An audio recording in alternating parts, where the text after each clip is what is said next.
One moment, human beings. Hey! Well, as you may know, that is our very own God of War member, Alex Plox.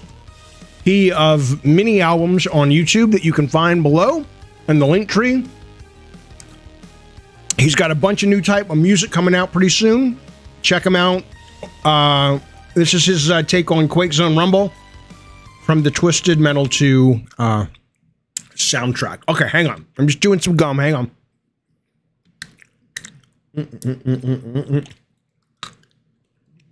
Almost done. Let's start. He does have some EPs on there. I don't know if he's got a full album or not. The first EP, there's Bukkake. The first EP I ever heard was, or even heard of, was David Lee Roth's Crazy from the Heat. So he hadn't left Van Halen yet, but he had said, hey, I'm going to do a fucking solo gig and fuck you. And so he did it. It was fine, whatever. But I remember when we pitched Twisted Metal 2012 to Sony, and it was originally supposed to be a full digital title. And I used that album. I said, it was going to be digital. It was going to be a $15 title. It wasn't going to be very long. It was going to be more just like the pure nutrition of Twisted Metal. And then they, of course, wanted more later, and then it became what it was, which I still think was very unfortunate. But I was just like, like when David Lee Roth put out an album, there was only like 4 or 5 songs on it. That's kind of like this. It's like, it's not meant to be a full meal, but man, it's going to fucking just be filled with sort of gameplay fucking flavor. And that was sort of our high concept in that first pitch meeting, but ultimately it kind of didn't go that way because who the fuck knows why. Fellas, welcome to the Gabbin' and welcome to the games. I appreciate you being here. Now, you may be wondering where my pretty face is. Well, as you know, or as you might know, when I'm doing work on the game, and this week on the game, there was a lot of writing to be done, and it really fucks up my schedule, and it takes me about a day and a half to recover. I don't really have the energy to set up the camera and do the lighting and all that shit. So today's going to be an audio only. I hope you can hang in there with it. We're still doing the normal show. I'll be putting up the topics I'm talking about on the screen. If you're listening to it on the podcast, which is back in function, welcome. Good to see you. It's not that I have Darth Nugget says Jaffe doesn't want us to see the bags under his eyes. I don't have bags. I mean, I'll show you what I look like. I'm sitting here. Hang on. I'm going to turn on the camera for you, old so-and-so. This is me. I'm just sitting here doing the show, but I just I like it when the lights are right and the camera's right. And I have ADD, fuck you. So, it literally, I know it doesn't sound like it, but it literally takes effort to set the camera properties. And if you have ADD, you know this. You set the camera properties in the OBS settings, and then you got to get the lighting right, and then change the filter. And it's just like, fuck off. Yeah, Bukkake says, but I can't jerk off to this. Yeah, I know, Bukkake. You can use my voice though.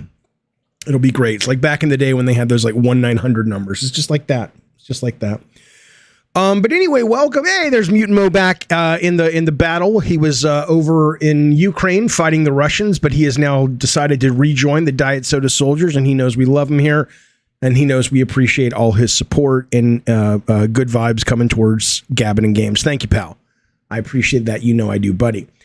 Okay. Fuck you, Ben Voight. Ben Voight says I look better than normal. You son of a bitch. Listen, come on now. We'll be back to video tomorrow. People were asking about P Turtle. We're going to get into games, I promise. P Turtle is claiming that he sent me a message because that's what he said. He says, well, where the fucker is the P Turtle show? P Turtle and I were going to pick 3 topics each, and we were going to debate and discuss them on a very specific show because some people, P Turtle's an acquired taste. Some people love it when he calls in, and some people are just like, fuck this shit, I'm out. So I figured, all right, let's set up a time and blah, blah, blah. And I guess he did send me a message, but it did not appear on my Discord. So I don't know what to tell you, why I'm not getting that. P Turtle, if you follow me on Twitter, how about we just do it that way? Because that never fails, basically. And I definitely, if you're up for the show tomorrow, I can do it with you tomorrow. But anyway, there you go. So let me know, P Turtle, if you're down for it. And if you are, we'll make that happen. Okay. Is P Turtle the interview for this month on Gabbin' and Games, Puppet? No. You know who I'm going to be interviewing, I think, next? I was on a podcast with her couple of nights ago. We did a post watch of The Last of Us, part one, The Last of Us HBO show. And it's the woman who played the main character other than Art the Clown in Terrifier 2. And I was like, hey, would you be interested in coming on my show? I don't know if she's used to more just kind of Hollywood interviews where it's like very filtered questions. And if she is, I'm not interested in that. But if she really wants to come on to the show and just have a nice conversation about performing and acting and her inspirations and her stunt work and all that, I would absolutely love to have her. So I'm trying to get, her name is Lauren Lavera, and she's real nice lady. So I'm hoping to get her on in the next couple of weeks if she's down for it. Okay. So that's the housekeeping, as the kids say. Let's talk about some things. Let's talk about the news of the day. The big theme, if you will, and you see it in the thumbnail of Yves Guillemot of Ubisoft and Neil Druckmann of Naughty Dog and Philip Spencer of the Xbox kids. They're all running for their lives, saying, "Run, lads, run," says Guillemot, because not just the gamers, but it seems the game makers are starting to come in for the heads of the executives. And I want to talk about that, and I want to talk about that as it relates specifically at the moment to The Last of Us and Neil Druckmann. Look, let me get that up there so I don't forget. So, I've tried, Metal says Amy Hennig would be solid to interview. I would love to interview Amy, and I've reached out to her a couple of times and she's never gotten back to me. So I assume she's just not interested, which is totally fine. There are those people who are in the industry who, and I get it. I'm just not cut from this cloth, who are wired. And God, this is going to sound really condescending, and it's not meant to be. These are smart people. They're smarter than me in a lot of ways, but there are people, most people in the world are wired for self-preservation. And I imagine because of my ADD, or I don't fucking know why, but I imagine a lot of it has to do with that I care, but I don't care as much about that over honesty and genuine conversation. And so a lot of people will be like, I'd love to come on your show, but I know you're going to ask me about this, that, and the other. And I'm like, well, yeah, of course I am. That's what people want to know about. And they're like, yeah, but that's not good for me. I'm like, well, then I don't want to talk to you. And I don't mean that disrespectfully. I just mean that, people want to hear the real questions. They don't want to fucking hear about it. I mean, you can see the PR shit anywhere. Who the fuck needs that? Not me. Anyway, listen to this. The Last of Us co-director, who worked with Neil Druckmann on the games themselves, Bruce Straley. Now, Bruce was in charge mostly of the gameplay on the Last of Us series.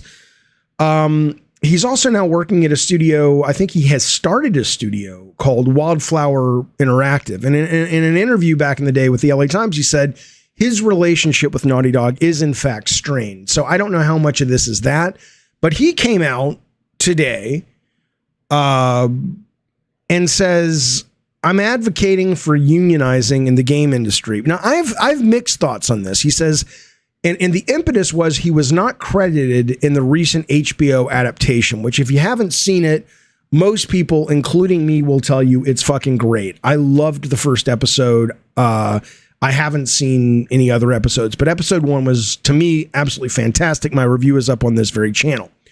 What's interesting, though, is that I had always thought that Bruce was mostly just gameplay, but I'm looking at some reporting from Video Games Chronicle, and it says Bruce Straley has been credited for contributing to The Last of Us violent, intense tone. I didn't know that, which is said to have been inspired by a trip to watch the movie No Country for Old Men, which is really interesting because I had always assumed that Straley did kind of like Elton John and Bernie Taupin, right? One guy writes the lyrics, one guy writes the music. I had always assumed that Straley was pure gameplay and Druckmann was pure narrative, and they just kind of worked together well to yield, games like Last of Us.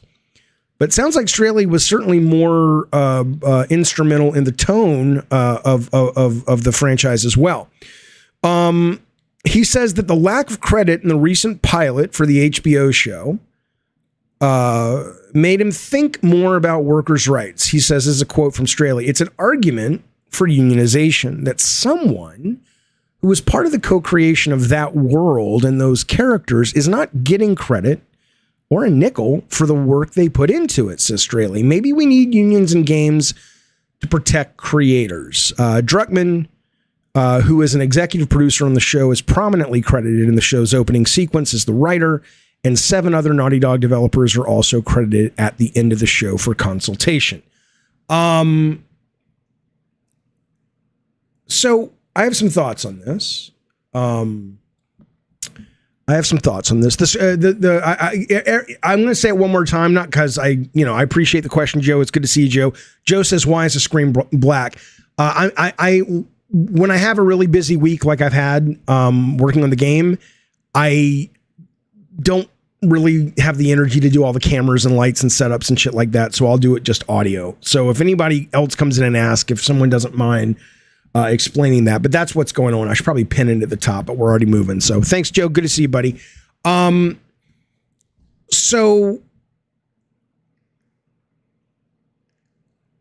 Okay, my thoughts on this though. So I have a couple thoughts. The first thought is that it seems a little, so my thing on unions, as some people know, is I think unions in games would be great, but I think until you get the big people above the line, people like Bruce and people like Neil Druckmann and lead programmers and CTOs, you're never going to get any traction. And it's like it's all performative. Oh, the QA union struck, whatever.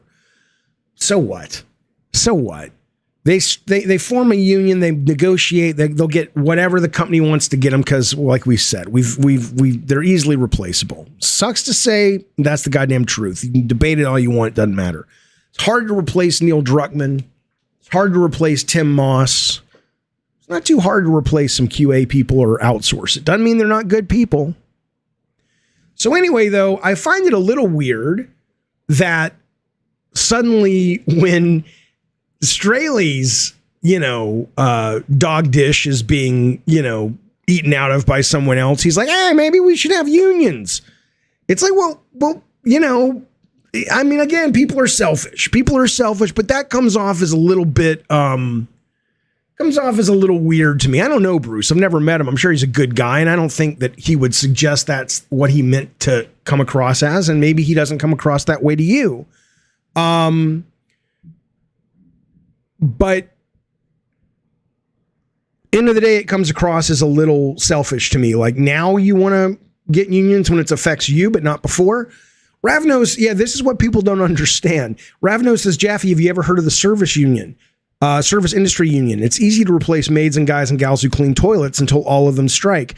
I understand what you're saying, but that's not what's happening here, right? So if you've got 25 or 100 QA people who strike, then the next thing the producer does is pick up the phone and call Malaysia or Hong Kong or even places in America and says, hey, we need someone to come in and run tests on this while we, build our staff back up.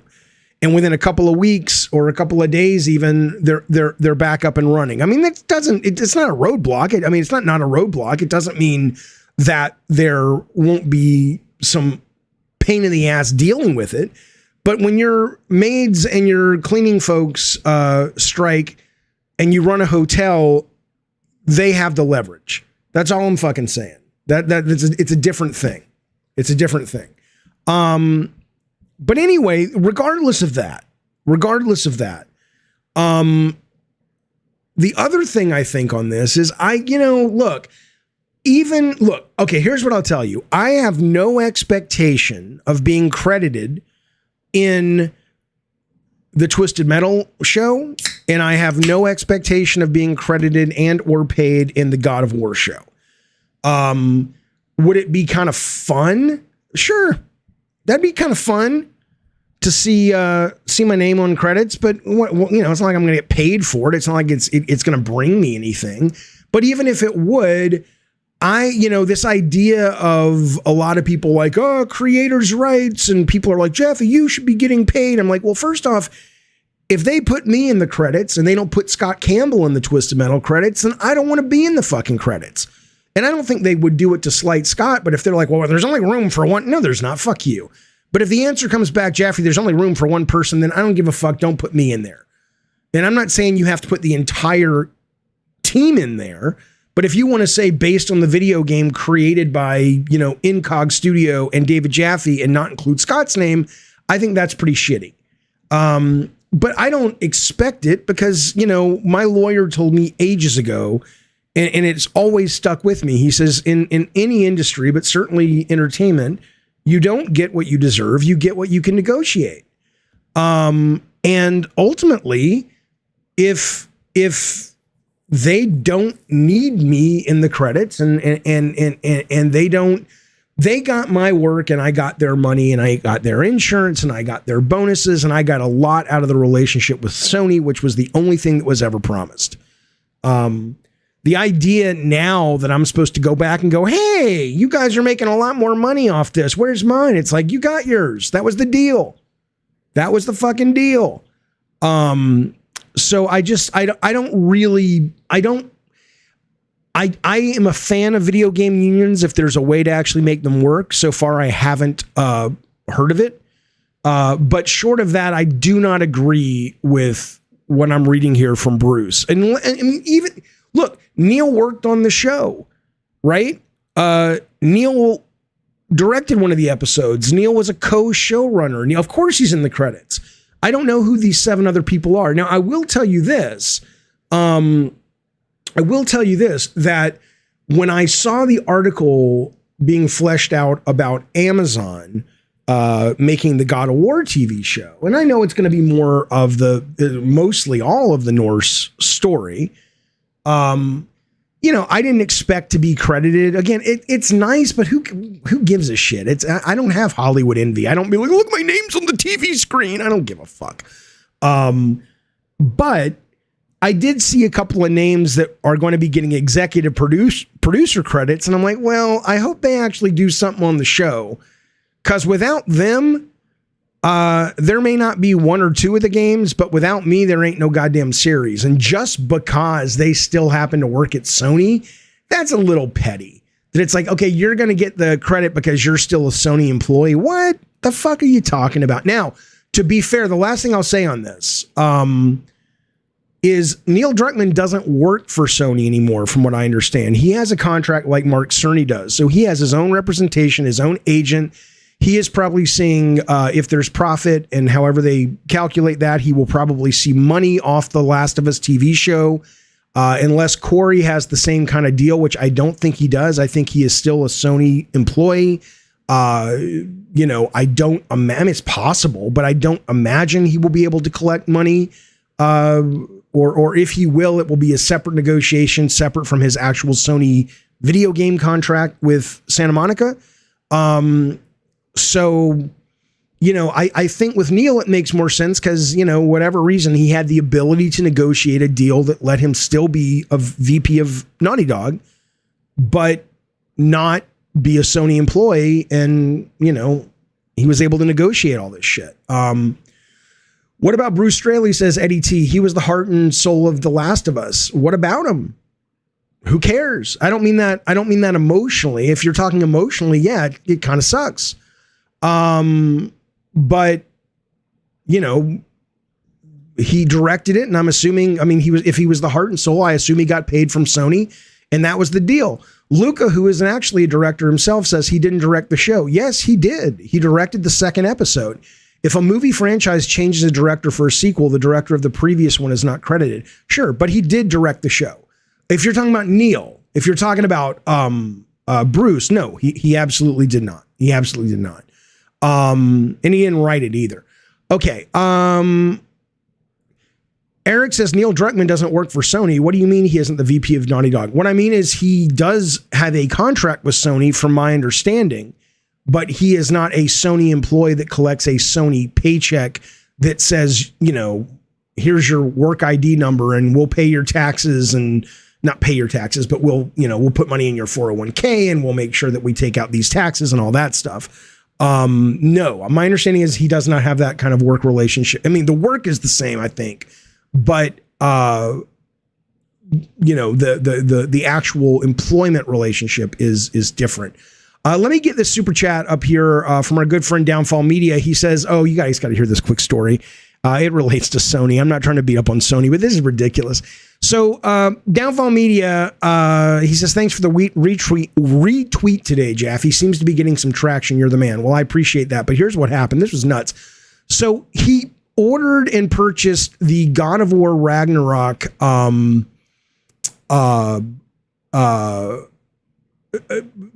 hang on, I'll get to stay focused, Jaffe. People are listening and they're not in your head. I'll come back to Bacon Magma in a minute. So he purchased one of the collector's editions of God of War Ragnarok. See how I did it? I stayed on focus. And I guess it was damaged when it got to him in the mail. I think this was the one with Thor's hammer. So let's just say that the hammer was fucked up or whatever. So he sent it back to Sony and said, hey, I want a replacement or a refund. It was the Jotnar, whatever the fuck that is, edition. And that's the edition which, you know, bizarrely enough, doesn't come with the game. It comes with the code, but not the game. So he sends it back and says, hey, can I get a refund? And they sent him back a receipt saying, or a piece of paper saying no. And the reason is, you know, this guy didn't include the discs. There were no discs with the package he shipped back. And, you know, he reached out and said, but there are no discs with this version. It was digital. There's nothing to send back to you other than the broken hammer. And they're just like, nope, it's final. And I'm just like, what the fuck is that? The only thing I can think is maybe they were like, well, yeah, but if you executed the code, and you played the game, then you still got that, and we have no way of taking the digital code back. So fuck you. And it's like, well, that seems like a Sony problem, not a Downfall Media problem. That seems like a problem that Sony needs to eat and deal with. That's insane to me.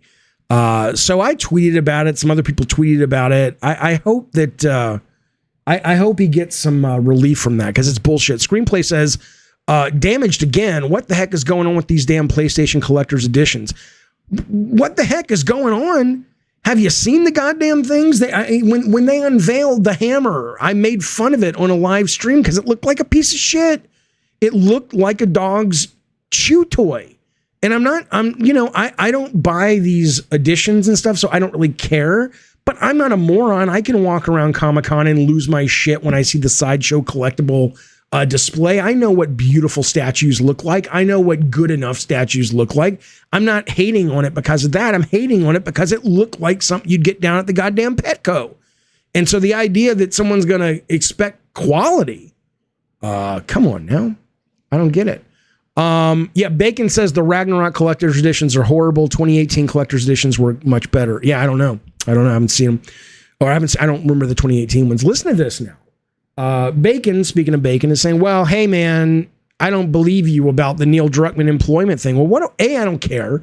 But what I can tell you is I learned, I don't know, maybe it was Gene Park or maybe it was Michael Pachter. It was one of those guys who is in the know, and we were having a conversation about this, that, or the other, and Neil came up and the credits came up, and he explained to me, oh, Druckmann has a Cerny deal now. Now, I don't have evidence of that other than I trust these people when they talk to me. So, there you go.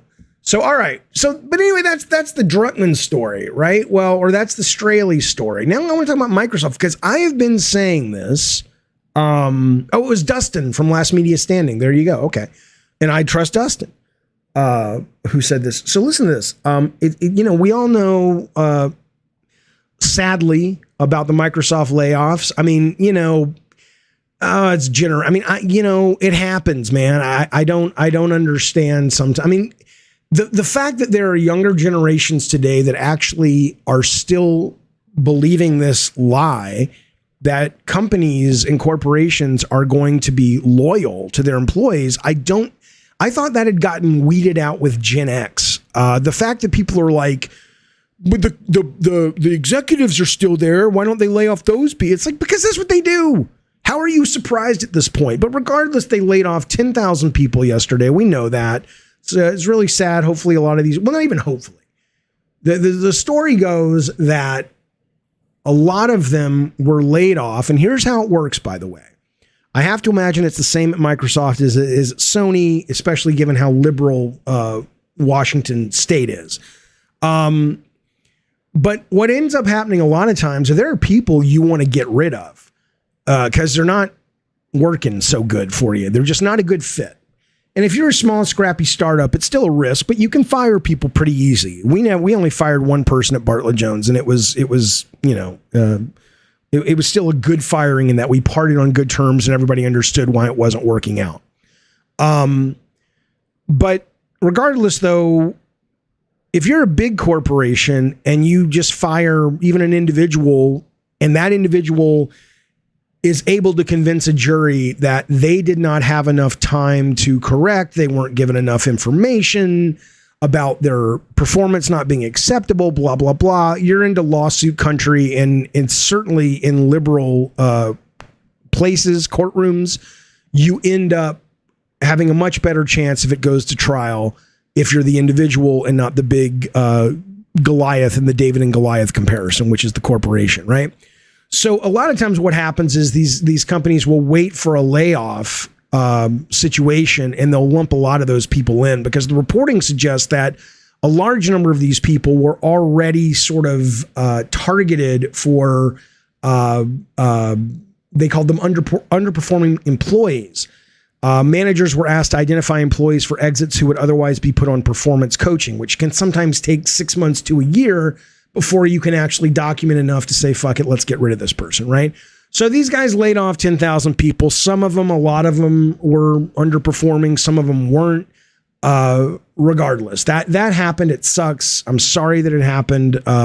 Hopefully that the people who are good people who are passionate will find a new job that speaks to their soul and allows them to flourish. 100%, of course. But what's really interesting to me as it relates to this show about these layoffs is that it gives us one of the first glimpses into proof of the leadership and management problems at Microsoft, or specifically Xbox, that we have been banging the drum about on this show for well over 3 years at this point. And I was saying, people are like, well, you don't have proof of that. And I'm like, the only proof I have is the pudding that I'm eating. And thus the proof is in the pudding. The writing is on the wall. Yes, I don't have a camera in Phil Spencer's office or Matt Booty's office or Pete Hines' office, and I'm watching these decisions and going, bad management. But I can tell you, as someone who purchases and pays for Microsoft services and is a fan of what Microsoft's trying to do in games, I see they're deficient in a lot of ways, okay? And I've been saying it's management. Well, now we kind of have a little bit of proof from the inside. So when they did these layoffs, news came out yesterday from very credible very credible sources. And this is what they said. The first one you may know was Patrick Wren. He worked at 343 for 8 years, senior multiplayer designer. Then he left 2021 to work on Jedi Survivor at Respawn. And this is what he says. He says, the layoffs at 343 shouldn't have happened, and Halo Infinite should be in a better state. The reason for both of those things is incompetent leadership up top during Halo Infinite development, causing massive stress on those working hard to make Halo the best it can be. The people I worked with every day were passionate about Halo and wanted to make something great for the fans. They helped push for a better Halo and got laid off for it. Devs still there are working hard on that dream. Look at Forge, but be kind to them during this awful time. And he gets a little extra credibility. Not that he needs any extra credibility, but he's also married to the production lead at 343, at Bungie, who has experience over there at with people who had made Halo and has experience running a live service game. So if this guy and his wife don't know how this shit should be done, there aren't many other people who do. There's also a fella who likes to go by the name. I don't know. He likes this name. Tyler Owens worked on Halo as well at 343. He says, as a Halo fan, I'm really tired of Microsoft business practices and policies slowly killing the thing I love. Between contracting policies they abuse for tax incentives and layoffs in the face of gigantic profits, executive bonuses, they set up Halo for failure. He worked on Halo 5 in a studio operations role, and now he works on Apex Legends. Okay, yes, Ravno says, or this guy and his wife have grudges. You can on and on and on of like, oh, well, this is why he's saying that. But when you have the evidence in the products that they release that all across that studio, they're having problems shipping games on time, and then you see people who are responsible or work for people with and who are responsible for those kinds of actions saying this is a management problem. I don't know. I'm inclined to believe them, especially since he doesn't have a dog in the fight anymore. If he's not like he got laid off. His wife doesn't still work there. She didn't get laid off. I believe it. I mean, I believe it because it makes sense to believe it, because it's a consistently shitty, cornucopia of news that comes spilling out of that company on a regular basis.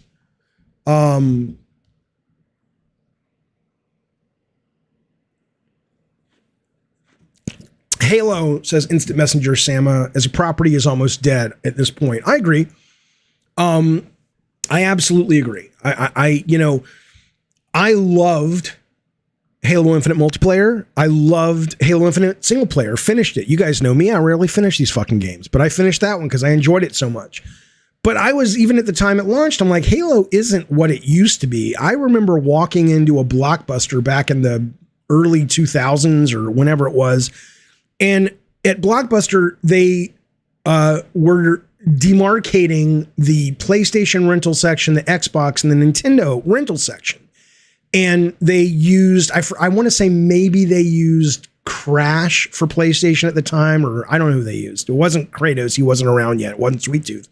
Mario, of course, was Nintendo. And then they had a big cardboard cutout of Master Chief over the Xbox. I mean, Xbox and Halo were synonymous.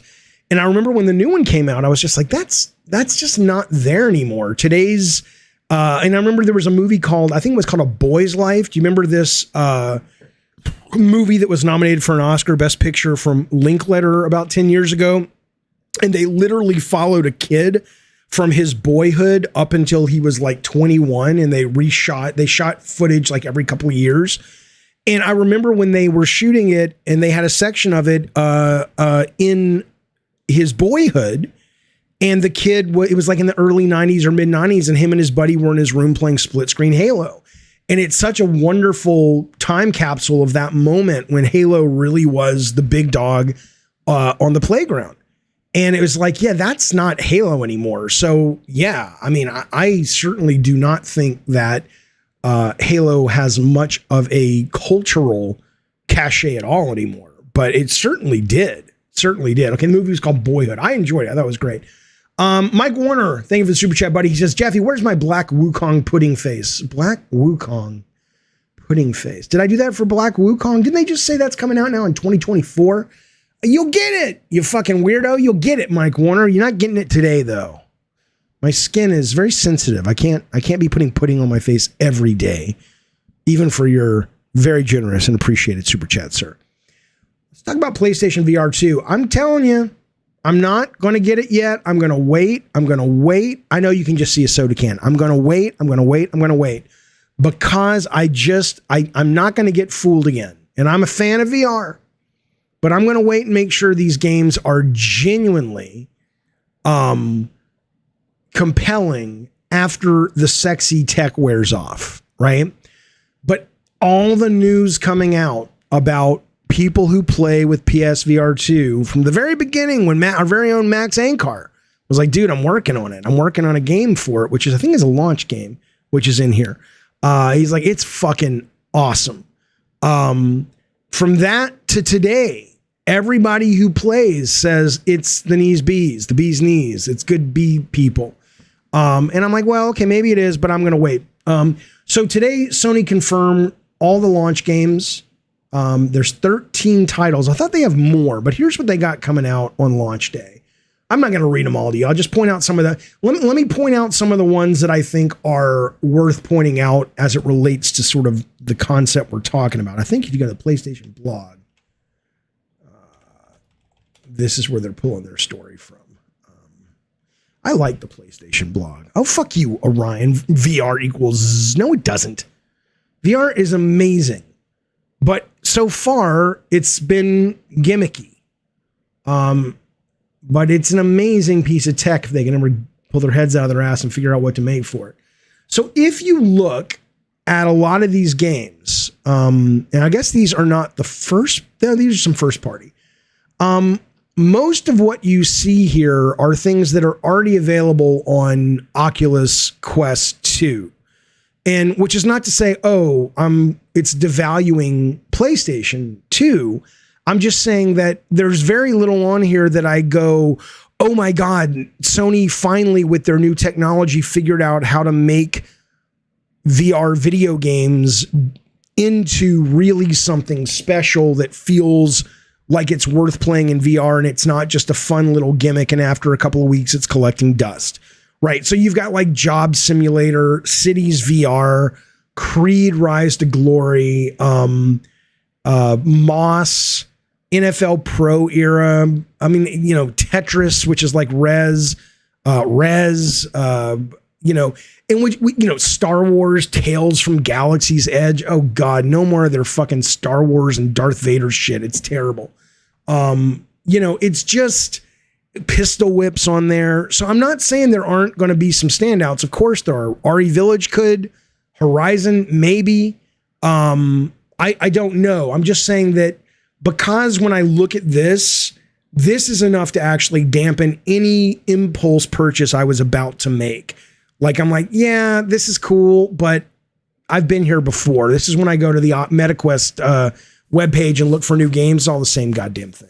Lord Garth says this. He's been a member, thank you, buddy, for 14 goddamn months. He says several earlier VR sets were also the bee's knees. At some point, it will stick and become mainstream. Well, I mean, again, I don't know what prevents it from being mainstream. I am using my MetaQuest 2 more than I've ever used any VR headset I've ever owned. And I've owned about 5 of them, including the MetaQuest 2.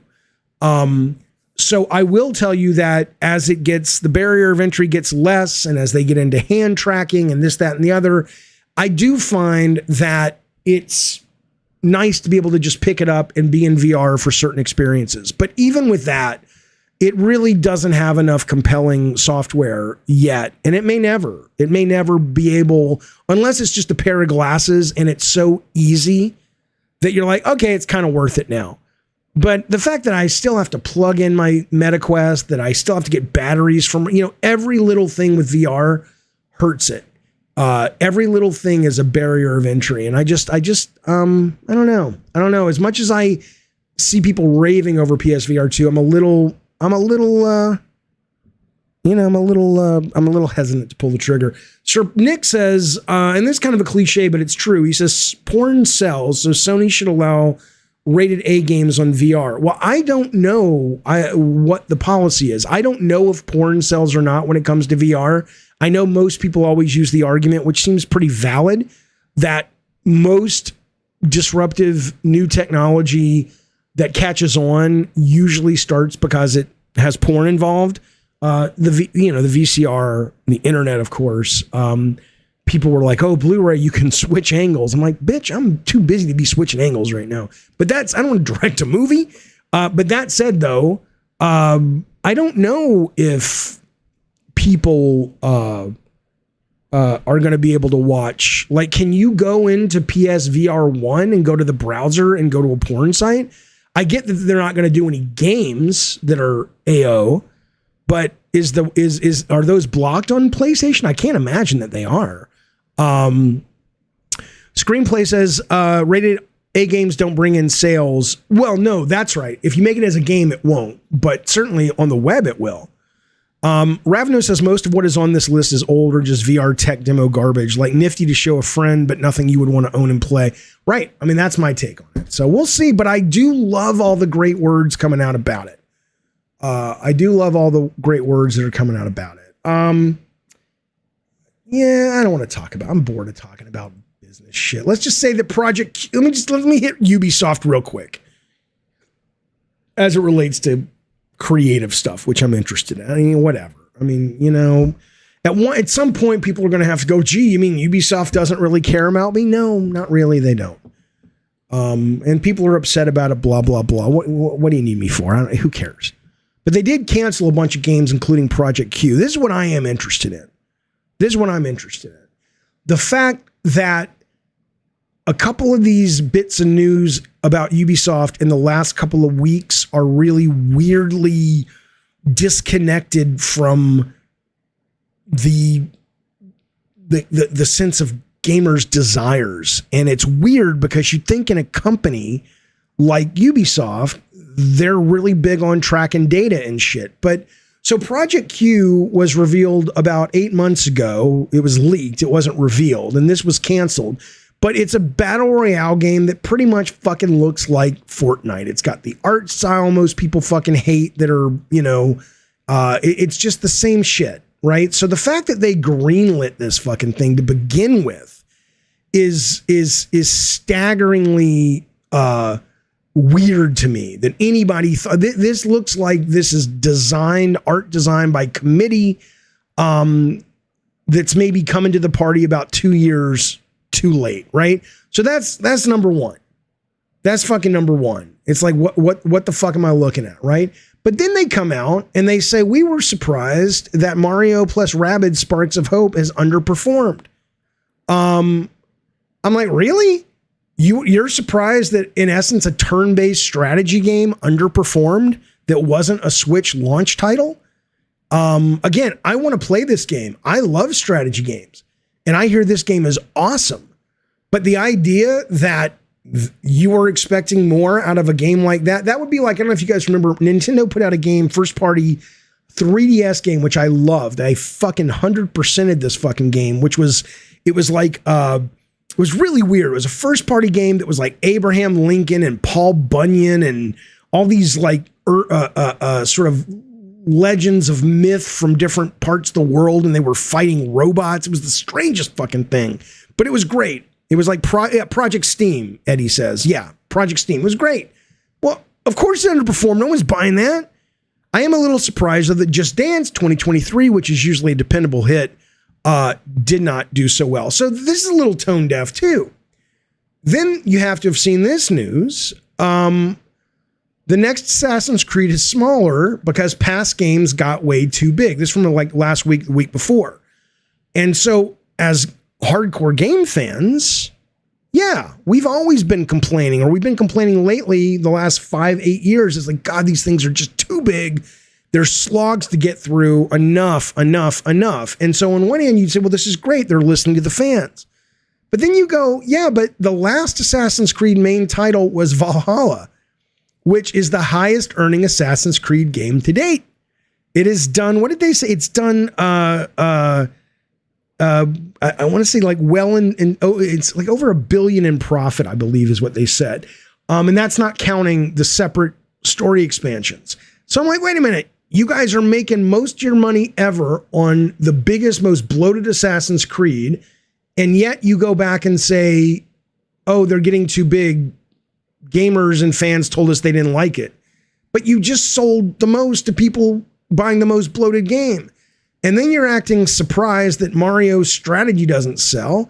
And then you're greenlighting and then canceling a game that clearly is the most derivative also ran that has existed in the industry in years. I don't understand. It's almost like, I don't know if it's sales or their greenlight process or, and then for Gelmont, the CEO, to come out and say, we need all you employees to really, what were his like kind of semi annoying terms? He said, the ball is in your court to deliver. I need your full energy and commitment to ensure we get back on the path of success. I'm pretty sure most of the people, if not all the people he was talking to, are not the ones that are greenlighting these fucking stinkers that anybody from a mile away could have told you.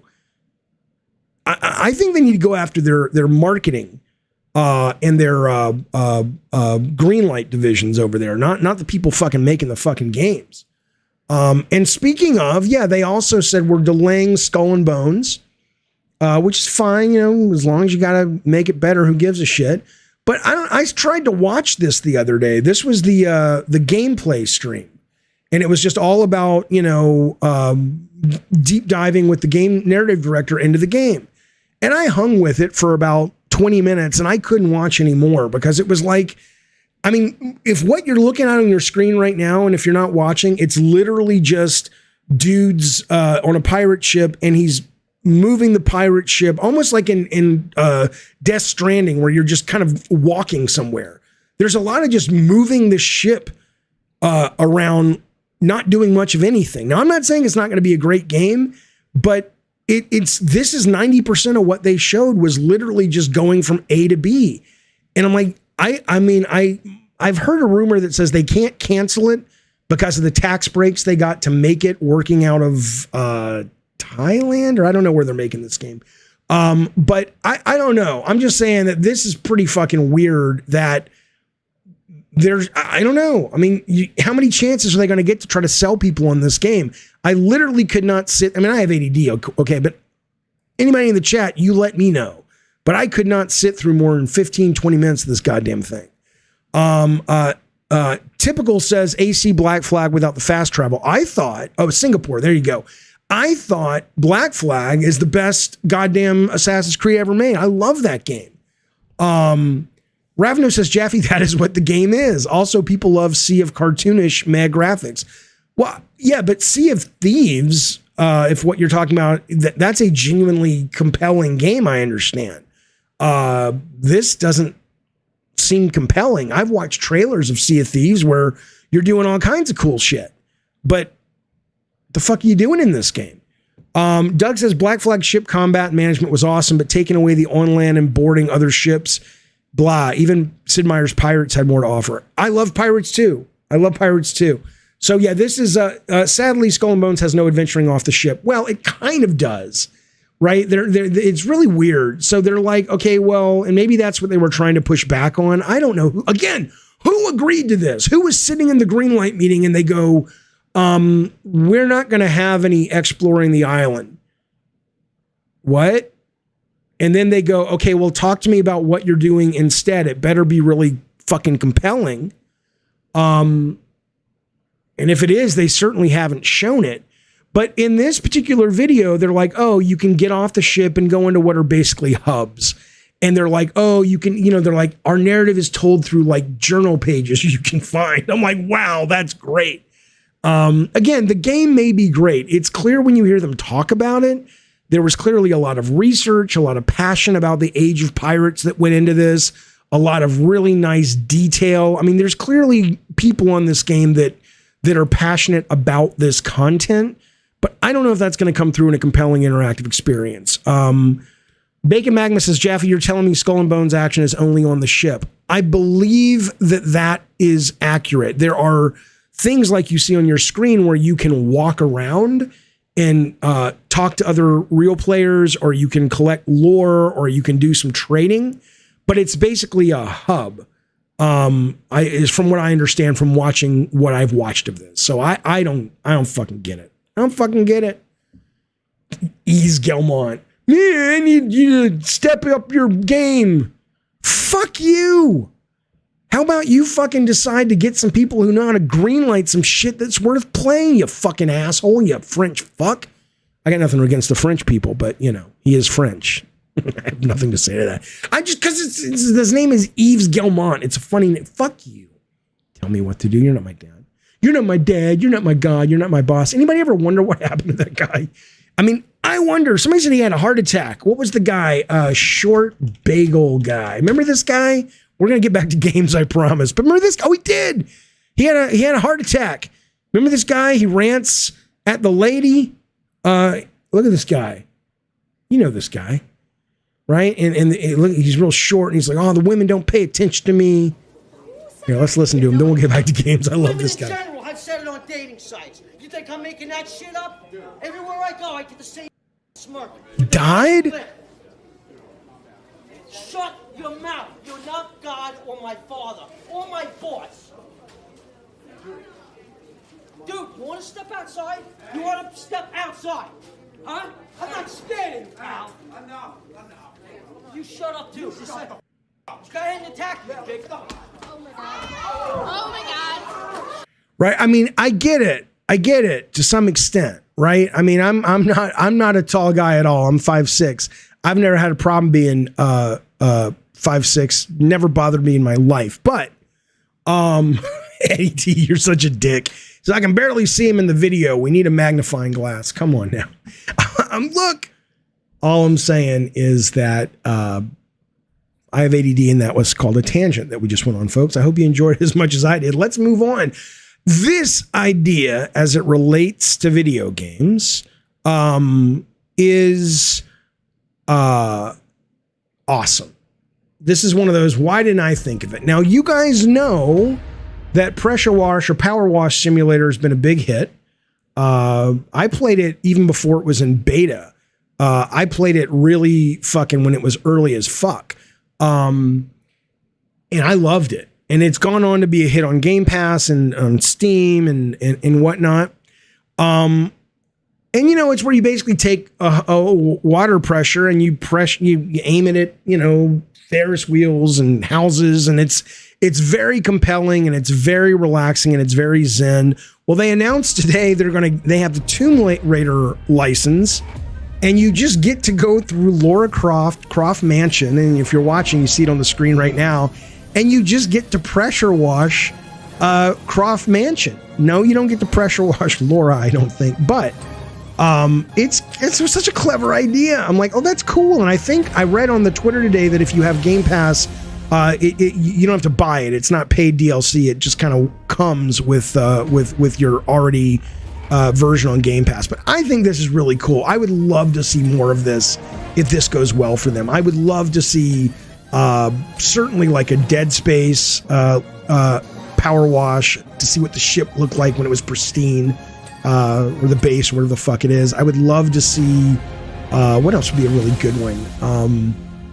I think if you have, I don't know, there's just so many great properties, not even video game. I mean, do it with Mad Max, do it with Batman, do it with fucking hell, do the Titanic. I don't give a fuck. I think it's cool. I think it's a cool idea. I'm glad they're doing it. Very clever. I'm very excited for it. This is the Resident Evil mansion. Eddie T says, yeah, for sure. Ravno says, why is this game so popular? Do people not know they can buy a real pressure washer and make a living? Well, first off, Rob the Mod used to do that, and he told me once he almost blew his fucking foot off. So it's not recommended if you don't have the proper mindset for it. But that said, though, Grizzly says this looks horrible and boring. All I can tell you, man, is there are two options, Grizzly. Either all of us who have played it and say it's great are wrong and we're just idiots and you're not an idiot, or maybe you should give it a try and at least be curious about something. Because I can tell you that this is a game that I understand why you would say it looks boring. Now, if you've played it and you can offer, logical discourse as to why it's boring, I'm down with that. I'd be curious about that.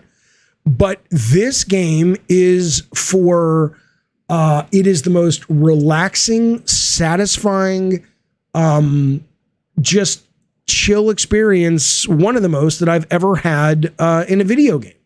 And so poo-poo it all you want, but you're going to be missing out, my friend Grizzly. That's all I'm saying. That's all I'm saying. Samus says, but why Tomb Raider? Why not? Because it's fun. It's fucking fun. Yeah, Sir Nick says, I clean my house pretty much every day, sometimes twice or more. Jesus, because kids, I don't want to clean in video games. Yeah, but it's not really cleaning. It's more, that's like suggesting that playing Pac-Man is cleaning because you're getting up all the dots. There is a animal brain fundamental satisfaction that comes with taking something and making it look nicer or look brighter. It's just fun and it's very satisfying. I recommend it. Power Wash Simulator. Give it a try. It's not going to hurt you. It's not going to fucking hurt you. Okay. Last thing I want to tell you before we get to, I want to show you guys this. We're going to watch this Adam Sessler video together that somebody sent me and was like, what the fuck, Jeffy? What do you think of this? And I'm like, I haven't watched it yet, but I like Sessler. But this struck me as so weird as it relates to my career in games and Twisted Metal specifically. So there's a news story a couple days ago where Kazunori of GT fame says it takes almost 300 days now for developers to make a car in Gran Turismo. 300 days. Okay, for one car. When we made Twisted Metal 1, Scott Campbell would model these cars. Not only Scott Campbell, but he would certainly model a bunch of them. And again, they didn't look like this. I'm not saying we should go back to that time. I'm just saying the difference in like 20 years, less than 20 years, is staggering. That Scott could model a car for TM1 in a day. Black took about 4 days, and TM 2012 took about maybe a month to get all of it. You go back and tweak from time to time. But, there is just a point where people talk about AAA not being sustainable. And we talked last week on the show, or a couple days ago on the show, about how much money and how much success Marvel Snap is finding. And they released without playing against friends. It was bare bones, but they got the essence of what that game needs to be right, and they're just fucking printing money. And Gran Turismo is like, no matter what, a lot of these first party games, Sony or Microsoft, but specifically Sony because they've been very successful with it so far, no matter what they do with these kinds of games, they have to keep raising the bar. And that's not a bar that gets raised because somebody has a great epiphany walking the dog, and it doesn't cost anything to raise the bar. It just takes, sweat equity, and it takes intuition and creativity. It literally is just throw more money at it. Because if it takes 300 days for a car today, now again, hopefully AI can come in and help out with this, but if it takes 300, what is PS5 Gran Turismo going to take? 2 years for a fucking car? A year and a half for one fucking car? I don't know. I don't know how this is sustainable. I don't know, but I guess one could argue. Ravno says it doesn't take. Okay, so let me change the news story. This is from Game Rant. It takes almost 300 days for Gran Turismo 7 developers to make one of the game's cars. Polyphony Digital's CEO and Gran Turismo 7, as well as the producer of all of them, Kazunori Yamaguchi, shares that it takes almost 300 days to create a car from scratch. However, pushing back against this claim, someone no one knows and who's never made a game, except maybe I think he might have tested some games, named Ravnos, says it does not take 300 days. There we go. I fixed it for you. How about that, pal? I'm telling you what it says. That's what the article says.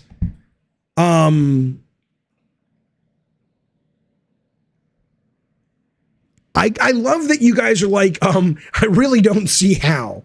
Well, who gives a shit if you don't see how? Are you working on the game? What do I care if you don't?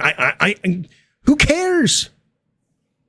Stonerface says, as long as graphics can sell a game, it'll keep going. Sure, but I think to fix that sentence is, as long as graphics can sell a game and make the game profitable, it'll keep going. I think the more money you have to throw at this, because one of the main reasons you sell is because of graphics, it becomes hard to keep that going.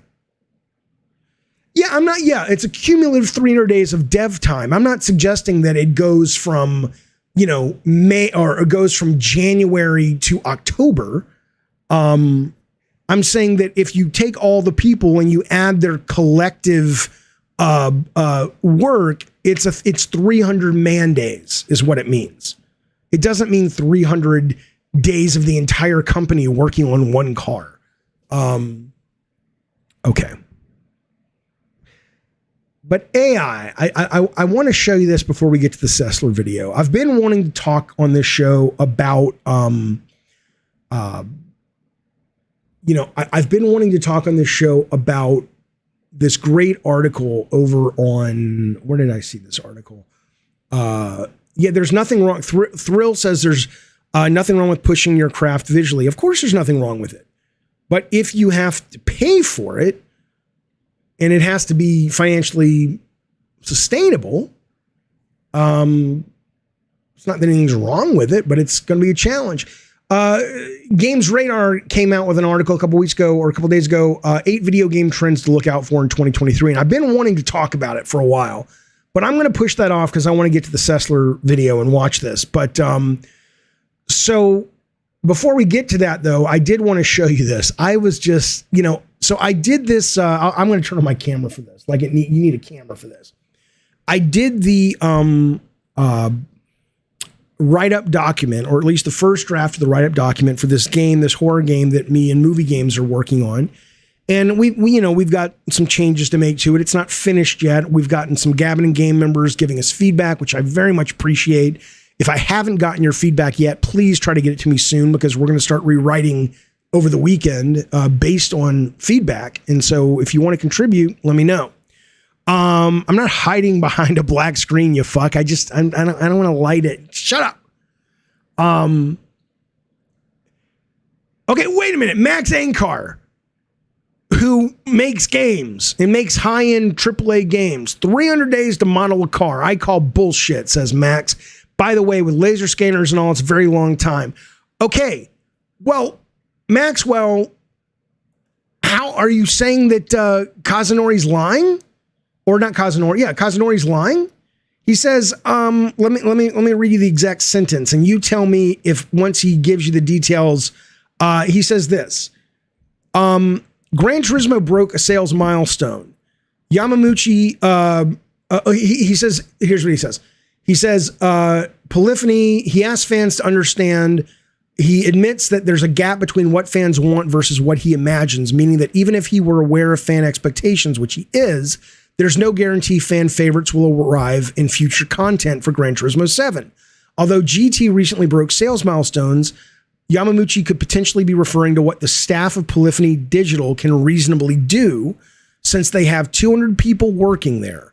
If the goal is to create 60 cars a year while one takes 270 days, you can assume that the developers have to balance creating cars that fit the vision with the ones fans have expected.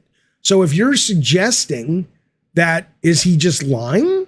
I don't mean that disrespectfully, but I know you wouldn't say that he was lying, Max, but why would they say that? I can tell you that we saw, as I said at the start of this conversation, we saw meaningful leaps just in our Twisted Metal cars that were never even aspiring to be this level of photorealism. From 1 to 2 to 2 to PS2 and PS2 to PS3. Every single time we went to a new generation, we added months at times.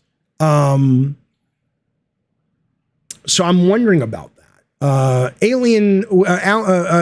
Max says, I had my VW Corrado scanned at the studio, and after they scanned the car, it looked good. Yeah, but they still have to They can scan it, but you've got to make all the pieces individual. You've got to rig all the pieces. You've got to animate all the pieces. I mean, I don't think they're just talking about building the model and throwing it in the car, right? Aren't they talking about all of the shit that goes with it?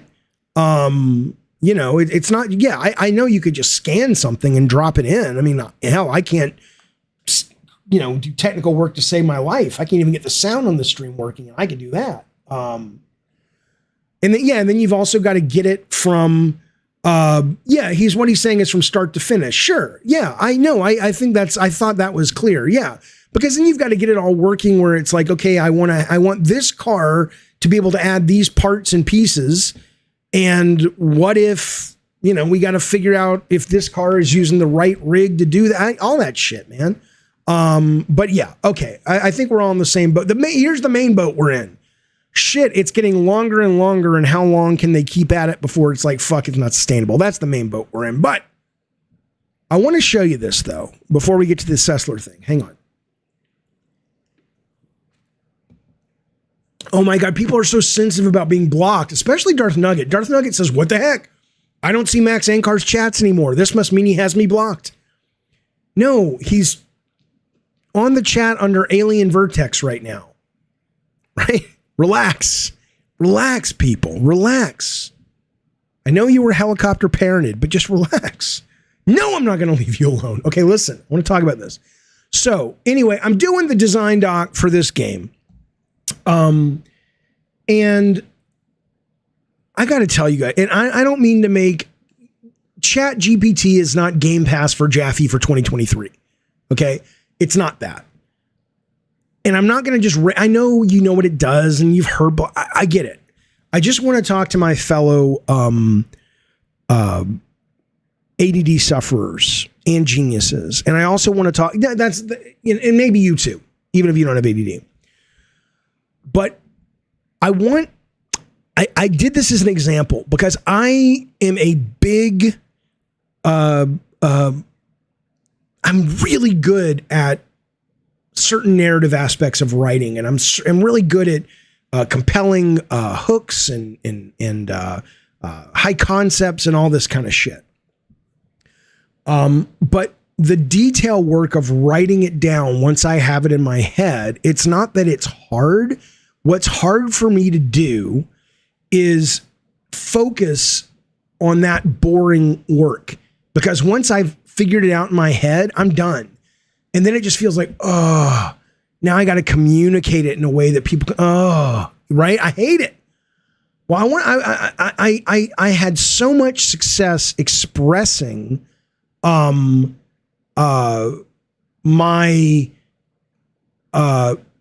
narrative work with ChatGPT helping me, and I can't show you that because it's obviously, you know, we're keeping it mostly secret.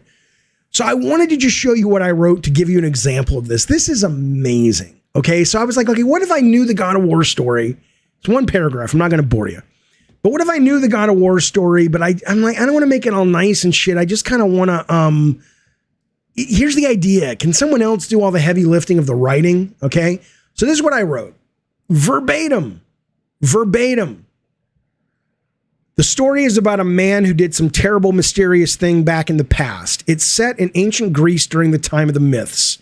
So this guy did this bad thing, and he's filled with regret and remorse. And so he pledges allegiance to some of the Greek gods and agrees to do missions for them, things like battling monsters and solving heroic quests. He tells the gods he will do these things if they forgive him and take away his nightmares. The gods, in this case, Athena, she goes, okay, we'll forgive you, but you got to prove your loyalty to us. And so he does that, but then he goes to the gods and is all like, okay, take away my nightmares now. And they surprise him by going, we never said we would take away your nightmares. We just said we'd forgive you. No man and no God can forget the memories of the horrors you've committed. And so he's crushed and he's angry and he climbs up the tallest mountain and throws himself off, hoping to kill himself and be done with the madness of life. Right? That's what I wrote. I'll show it to you right here. Okay. If it's, you know, it's hard to see, it's small, but it's right here at the top. And I said to chat, I said, please rewrite the following paragraph so it's more entertaining, clearer, more dramatic, and easier to read. And we went through about 2 revisions where I'm like, I want a little more gore. I want a little more of this, a little more of that. 2 revisions. And this is what came out. I'm not saying it's perfect. It's not ready to publish, but it's fucking close. It's fucking close. It wrote this. In ancient Greece, during the time of myths, a man named Kratos had committed a terrible, mysterious act that weighed heavily on his conscience. Filled with regret and remorse, he sought redemption by pledging allegiance to the Greek gods and undertaking dangerous missions, such as battling monsters and solving heroic quests. He begged the gods for forgiveness and a release from his tormented nightmares. Athena, the goddess of wisdom, agreed to forgive him, but warned that true redemption would require him to prove his loyalty. Kratos set out on his quest for redemption, facing challenges that would test the limits of his strength and courage. He fought against the Minotaur, a creature with the body of a man and the head of a bull. The battle was brutal and bloody, with Kratos using all of his strength and skill to defeat the beast. In the final moments of the fight, Kratos grabbed the Minotaur by the horns and with a mighty roar ripped the head off the creature, the blood and gore splattering everywhere. Despite this heroic deed and various ones like it, the gods did not release him from his nightmares. They told him that no man, no god can forget the memories of the horrors he committed. The man now, Kratos, consumed by grief, climbs the tallest mountain in ancient Greece and throws himself off, hoping to end his suffering once and for all. This is the tale of Kratos, a man who sought redemption but ultimately found only tragedy. It is a reminder that the gods are not to be trifled with and that the path to redemption is a perilous one. Oh my God. Right? That would have taken me to write that. And again, that's not done. That still needs a little, I don't like where it says he committed a terrible, mysterious act. That's kind of boring. So I would say something like, all I'll do is this. I'll make this one change. I'll say, can you be more detailed about the mysterious, I can't even spell it wrong, it doesn't care, act that Kratos committed? Can you make it really sad, dramatic, and violent? Let's see what he says.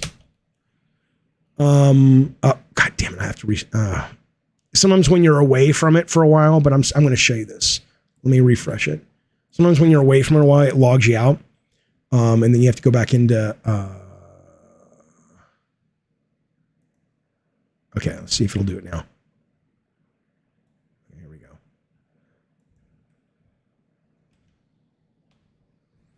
All right, here's what it says. I asked it to make it really sad, dramatic, and violent. He was once a proud, respected warrior, but his life was changed by an event. He was a family man with wife and children he loved deeply. One day, he was away on a campaign. An invading army attacked his village. In the chaos, his wife and kids were brutally murdered. Kratos, consumed by grief, hunted down and killed every single member of the invading army, leaving none alive. But the act of killing the army, men and children, brought no solace, and he was filled with emptiness. That's not great. That's not great, but it's not bad. At least it's something. And if I say, okay, make the tragic act more rare and supernatural. I don't know what it'll say. Let's just see what he says. Okay, so I said, make the tragic act that Kratos performs more rare and supernatural. I don't know what it's going to come back with. And then we'll move on. What I'm letting you know is, if you have ADD and you've ever thought about writing, and one of the reasons you don't write is because the minutia of getting it all down once you've got it in your head, this will save your fucking life, man. It'll save your fucking life. Okay, hang on. I just want to see what this changes it to when I said make it the tragic act more rare and supernatural. Because what it gave me before, was just kind of rote. He was a family man with a wife and children that he loved deeply. One day, while he was away on a campaign, see, I could tell it, I don't like your campaign story. Give me something totally new. But let's just kind of see what happens. One day while he was away, because it's gonna flesh out what it already wrote if I don't give it directions to do that. He's away on a campaign. His village was visited by a powerful and malevolent deity who cursed Kratos' family to die a terrible death. In a fit of rage, Kratos hunted down and killed the deity, but the curse could not be lifted and his wife and kids were brutally murdered. Kratos, consumed by grief and rage, couldn't shake the feeling of guilt and responsibility for not being able to protect his family. Right? Boom. That's better than what we had before. It's on. Let me get some of these chats and we're going to get on to the Sessler story. I know you guys want to talk about that and I want to watch that thing. Geesh, thank you, buddy. He's been a goddamn member for 25 months. Thank you, sir. I really do appreciate that. That's very generous and kind. Thanks for being the GOAT, uncut, uncapped. Oh man, thank you, sir. I feel both disgusted and seen and aroused and gross. Thank you, Geesh. I appreciate it, buddy. This amphetamines discussion that's going on about ADD. Look, I get that there are people. I'm not trying to take away anybody's experience with either legal drugs or illegal drugs. All I'm saying to you is I have been on Concerta, Vyvanse, Ritalin, all of this shit, on and off with different combinations for a decade. I can stop it tomorrow if I want it. I'll have about 2 days of being tired. That happens when I run out of my meds and I haven't bothered to refill them. Or I'm like, I'm going to take a vacation from them. So I'll be a little tired and then I'm done. Right? So can you become addicted? Yes. Can you become addicted, especially if you're taking them and you don't have ADD? Absolutely. Because you're basically taking crack or cocaine in a pill. Right? But if you have ADD, it's different for your brain and how it affects you for a lot of people, certainly for me. I thought ADD meds made you skinny, Lord Garth. Boy, I'll tell you, that was my hope too. Is it supposed to be an appetite? I'm not trying to like diet and lose weight like that, but I was like, well, if a side effect is it also makes me not eat as much, sure. But my problem is I don't eat because I feel hungry. I eat because I have psychological issues I haven't dealt with yet. I eat my pain. I eat my stress. I eat my anxiety. And in that, the pill's not going to take that away. Okay. Vyvanse says, RK is what I'm on. It's awesome, but I do it once every few months. When you say you do it once, like you take it for a day and then you don't take it for a few months, or you take a break every few months. Okay. So I got sent this video. Let's get to the Sess. Now, again, I haven't seen it. Talk about the psychological issues, says RK. What do you mean? I don't know what that means.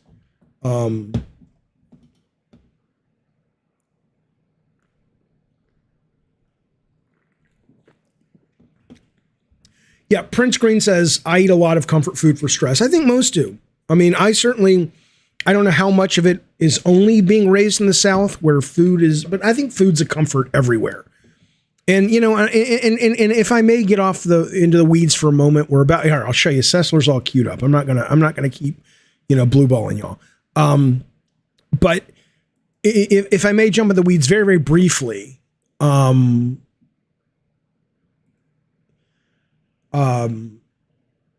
I do get a little annoyed sometimes when there are people who kind of shame people.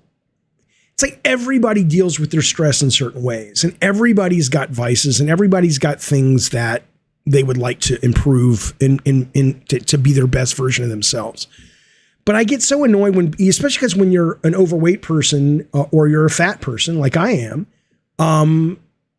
there's this added stigma that comes with it, like, oh, I'm some kind of lazy guy. No, I just handle my stress differently. I guarantee you, unless you're just the most well-adjusted human on the planet, which you're not, you just handle it. Maybe you smoke, maybe you drink, maybe you screw around on your spouse, maybe you work too much, maybe you are not centered in yourself enough to really go inward and figure out the places in your life that you're asleep psychologically to yourself because you're too scared to deal with them. I wish people could just be kinder to everyone, because everyone's just trying to have a great experience and get through some times that are tough, and it bugs me. Okay. I don't use games as a vice, screenplay. It doesn't work that way for me, but hopefully Pete Turtle will be here tomorrow if we can, get his topics. Okay, let us focus. Oh, I wasn't responding to you, Jason WB. If you're responding to me, I don't even know what you're talking about. Okay, so I get this. It looks like Bukaki said he sent this to me. So maybe it was a different screen name. Now, speaking of being fat, this guy on the screen right here looks like a fat Will Wheaton. This is what Will Wheaton would look like if he gained a bunch of weight. And this is what who's that guy who was in forgetting Sarah Marshall, the one who's British, and he's like, you see that woman over there? I'm going to sleep with her later. What's her name? Anyway, I don't know what her name is, but he looks kind of like that guy. Okay. So I have not seen this, but somebody sent this, or Bukaki sent it to me and says, dude, Adam Sessler's having a meltdown. What's going on? I don't know what you're talking about. So we may all watch this and be absolutely, it's like, yeah, it's like the Republicans like to say, it's a nothing burger, but let's watch it together and see if there's anything worth chatting about. And Sessler even, Russell Brand, right, thank you. Sessler even reached out and it was like, oh, maybe I'll call in your show tomorrow. So hopefully he will. I mean, I don't know what we're going to see. Here we go. This is Sessler on a podcast called The Biggest Problem in the Universe. And I guess their hook is, or one of their hooks is, they ask people what the problem is that you're dealing with right now. So we'll watch until it's time to pause it and talk about it. Here we go. What's my problem? Oh, that's right, because it's called The Biggest Problem. Yes. What is, Adam, the biggest problem in the universe? I've been doing some research. Yes. On the internet about what is a problem. Mm-hmm. And I kind of started maybe around Friday. I started doing some research. I think I know what the problem is.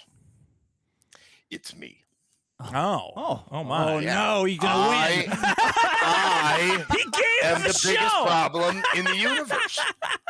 Fuck. Yeah. Dick's mind is blown right now. Yeah. That's an easy win. You totally redeemed yourself. Why do you think so? What have you read that made you think this? Oh, I haven't thought so. I just read this, and so I went with it. Okay. Okay. Yeah. It has a mixture of things. I'm irrelevant, out of touch. There's a little me under him. I was wondering if there's a way to get rid of it. I can't never fix mind. that. Yeah. Oh, there is a little you. Oh, hi. Yeah. It's a little distracting. Hi. Oh. I don't know how to get rid of that fucking All right, never thing. mind. All right, you're irrelevant. Out of touch. Okay. Bald. I have a list. Let me see if you're hitting all the ones on my. How do you have a list? Well, because I tweeted about the show, so everyone came in and said a bunch of shitty comments. I clearly am in the thralls of an addiction.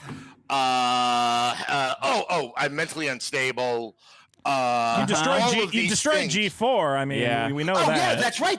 I have the powers to take out minor networks. Somebody asked me to ask you how cocaine smelled, and I'm like, you guys, you're talking to the wrong guy about trying to make fun of somebody for doing drugs. Like, it's like that would be like me asking him, like, oh, did you have a beer? Like,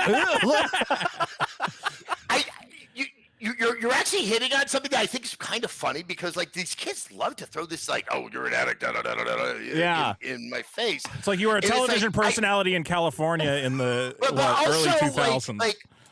Like they're so like, I'm so straight. Like, is it like for the youth? Is being straight edge like the cool thing? Yes, kind of. Yeah. So do they have like Nancy Reagan posters in their bedroom getting to that they point. jerk off to? No, just 1950s advertisements with pictures of smiling families buttering Wonder Bread under a and because they're so sheltered, they don't know drug dealers, and they're too big of pussies to go find drug dealers. Is that true? Because I can tell you, my kids, it's illegal. And I don't provide it to them. But I know they go out from time to time with their friends. They're 19 and 17 years old. They smoke the pot. I think they've even taken some mushrooms. I tell them, I say, hey, I would prefer you not do anything harder than that unless you're like with someone and you do ayahuasca or DMT or something. But my kids and their friends are absolutely, they from time to time engage in the marijuana and the mushrooms. Of course you should at that age, I think, as long as you're safe. I'm not advocating it. I'm just saying, you probably should at that age. Jeeves says, does Sessler just Google his own name? Jeeves, I'll tell you what I tell other people. If you have done enough in life that people are talking about you that if you Googled your name, you would see stuff. Why wouldn't you? I Google my name. I Twitter search my name. People act like, oh, you Twitter search. Yeah, I do. Because I'm a relatively well-known person in a certain subset of entertainment. And I like to know the good and the bad things people say about me. I find it entertaining. Sometimes I find it gives me content for my show. Sometimes it just strokes my ego. This idea that people are like, here's what society says is a character flaw, and I'm going to show you that you have it. Fuck you. It's not a character flaw. If you'd actually done anything worth shit in your life, you'd fucking Google yourself too. I guarantee it. Let's go back to the Sess. Like that's who that's how they grow up. Well, we have the trads. They're really they've really convinced themselves that America was perfect in like the post World War II era. God will help you this time. And so all the drugs and the porn, whatever, is just degeneracy and horrible. Yeah. And you're like, no, that's all the fun stuff that we fought really hard to get, you morons. The part that kind of sucks because like the framing, there's no way you'd be able to appreciate it is ever since I decided to go into semi-retirement, I am so much heavier than I've ever been in my entire life. Really? Yeah. So I wish Adam, the large cocaine addict, tummy belly. See if I can. Yeah, you're really drowning. You can't get the right. That's a coke belly right there. Yeah, exactly. So. Wait a minute. We might have a little problem. I'm gonna kill you.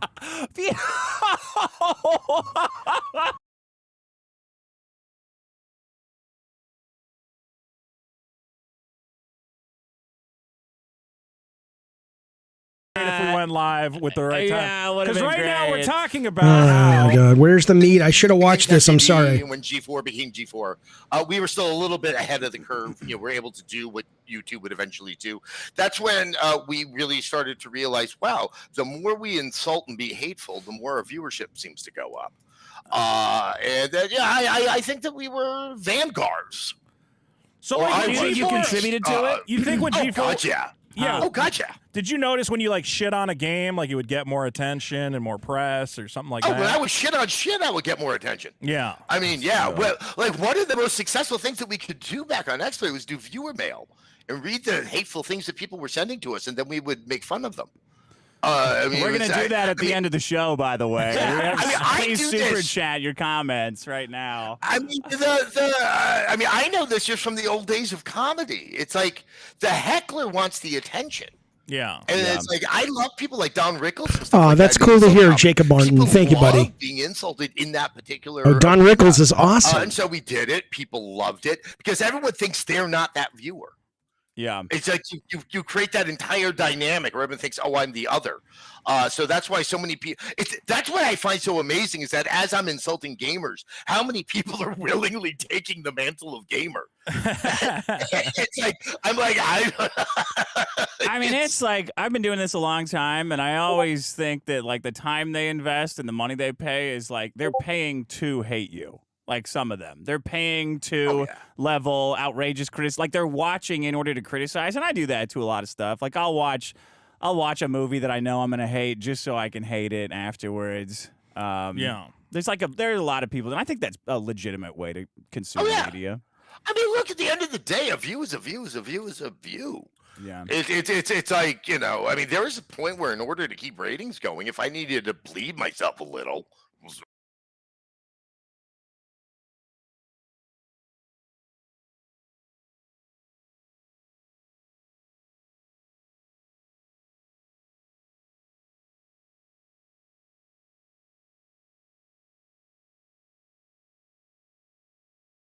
Oh, sorry. This is why I always said, based on what Adam is saying, they should have pushed Frosk more. I read today that she has gotten out of, I don't know when she says the industry, if she means games or if she means broadcasting or whatever. But she was this character that people love to hate on. Why the fuck they're like, oh, we can't do that. It's like, no, of course you can do it. Give her own fucking show. You guys would have made bank. Anyway, let's keep going. okay, let's do it. And that's why I think people were like, I was so shocked how shocked people were when I was like, when I was being blunt on Twitter and saying, you know, I was doing it like I was being paid by G4. My interest was in the ratings. Do you think any of your and the survival of the show? Do you think any of your like turn from the old school G4, the new one, is motivated by like guilt or trolls remorse, having been part of like the hate mob in the first place, to now, you know, aggressively... in the beginning, I was trying to solve for some problems. Yeah. In fact, even the AI company I helped found, Spike Trap, I used to kind of joke because I would suddenly have meetings with people whose games I once reviewed. Not the developers, but other people. And it was like, hey, this is kind of my mea culpa because, you know, back, you know, I think we all know the journalistic technique. We didn't do it too much on XPlay, which is like, here are 3 tweets that are dissenting from conventional wisdom. Hang on, Max is saying, how could they double down anymore with Frost? They could have literally, I've said this before, they could have literally taken Frost and they could have literally given her a show with someone, or if not exactly the quartering, and basically made Crossfire for geeks. And every day they were debating, you know, SJW shit with far right shit. I would have watched the shit out of that fucking show. It would have been terrible for society, but I would have watched the goddamn thing. So would you. We'll now call them everybody or most people, and now we have a story. Yeah. Right. And a lot of the tech was to be able to aggregate comments. The AI could figure out if it was particular to a game. Or sometimes even a subject matter of a game or a character of the game, could aggregate all those comments across various social media, and then it could actually try to judge sentiment based upon how gamers talk, and that way you could kind of we always give more credibility to the negative than to the positive, especially on the internet. Yeah, you obsess over the negative comments. Yeah. Well, and you make this completely false assumption, which is if this says that I suck, that person must represent 1,000 people. Right. And so 3 of them means there's 3,000 people that think I suck. That's absolutely just disingenuous. The only thing you can say is those 3 people think I suck at that moment in time. Yeah. Yeah. You know, we tried to solve for that problem so that game companies weren't jumping and changing and making marketing or design decisions, which they still do, and they constantly like take one little piece of criticism and change everything about a game or whatever else. It was designed to be able to help contextualize, and because some of the most awful things are not necessarily like, everyone notices it, but like that doesn't mean everyone's thinking it. When an example that I used to give all the time because it was so neat, 2017 maybe 18. What's the character from Overwatch that's on a lot of the marketing? Tracer, the main one? Tracer. Okay. Was like it came out that Tracer was gay, I guess, in the fan fiction or the fiction. I don't know. Boycott. I call it boycott. So there's a lot of people saying boycott and awful, terrible things about that. And we were able to see immediately that there was a massive amount of conversation happening around that subject, but the majority of it was actually either positive or completely neutral. Yeah. Just reiterating the fact that Tracer was gay. Now, the most odious stuff was negative, and a lot of the conversation was in reaction to the negative, but the negative in and of itself made up only a very small proportion of that conversation. But I think everyone has such a siege mentality at all times that you're just going to sort of assume the worst in everything when you have at least 1 or 2 examples of it. Well, then we jump, and then I wish this kind of data or people understood this concept where, you know, 1 or 2 people will tweet out like, oh, I can't believe the new Buzz Lightyear movie has like a 2-second gay kiss in it. I'm definitely not going to see it. And then the news, like some people will go so far as to say, well, the reason the movie failed is because of this one gay scene or whatever. And I go, it was a Buzz Lightyear movie without Tim Allen that didn't have Woody or any of the other toys. Like, there's a million other reasons. It was a shitty movie. It sucked bad. Yes! This goes back. You can go back all the way to 2005 or 6, whatever. What I don't want to do is just watch their show and piggyback on the work they did. So, Bukaki sent me a clip of the part he thinks that is most relevant. So let me just fucking play that. And then if you're interested in this, you should go watch it. It's called The Biggest Problem in the Universe. This was from 6 days ago. But yeah, I definitely want to, I want to see what Bukkake's talking about in regards to Sessler kind of losing his shit. 1 second. Okay, let's see. Where did we put it?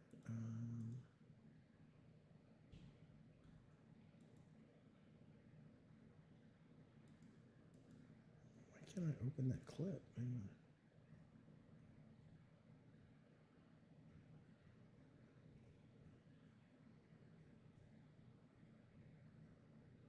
Hang on. I'm looking for it. 1 second. Well, hopefully Sess will call in tomorrow. We'll talk to him about it. But I want to kind of see what the fuck we're talking about first. I'm not even sure what the big deal is at this point. Looking at this. Okay, here's what I got sent. Okay. Okay, are you guys able to see that? Hang on.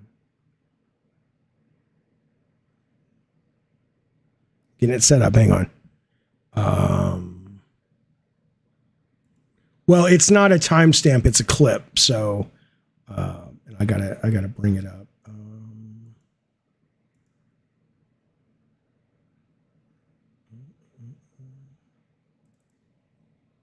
Okay, here we go.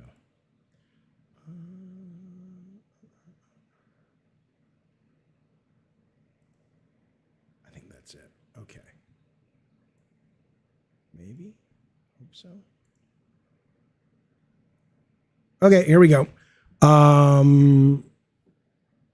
This is what I got sent. Shame are grown. Also, the people who you're trying to shame are grown adults who really shouldn't be playing a Harry Potter game in the first place. Fair enough. For Yeah. reasons that have nothing to do with J.K. Rowling. They already It's make like, bad decisions. Grow the fuck up. I mean, the whole thing strikes me as a little on the Jesus-y side to begin with. So, I mean, there's just issues there. Oh, I'm a God. Jew here, so You're this just is asking how I've questions. understood it. Is that he becomes a ghost and then haunts Christians forevermore. Yeah, that's about Like right. Casper, but more in favor of hurting people. I just think Because the people they who can't make possibly endless do it YouTube are videos. normal human beings Right. that then reverted back to their goddamn lives, whereas this strange, lichen-encrusted, basement-dwelling fucknuts that got upset by it are obsessive and can't let go of any perceived slight that they have in their Trump-addled world, and that's the problem. bunch of Oh, people can in we the- just side thing? One thing I have learned in the past few days is that gamers will pay the $8. Oh yeah, It is amazing. because they want to be important, as they are. They're But- the but- most important but- people in the world. But they're not. I now know that they're really unimportant. Well, let's. In all honesty, why? Why does she owe an explanation to anybody? What she said made absolute sense. There was really no need to further articulate what you said. It was very She thinks it's eloquent. the- No, I think that- yeah. and that's why I am absolutely and utterly entitled to say gamers suck. Fair I am enough. not a gamer, and that's all I need to say. Everyone keeps something like, "Oh no, but Adam, how do you define gamer?" You don't sound like a gamer at all. I don't have to tell you.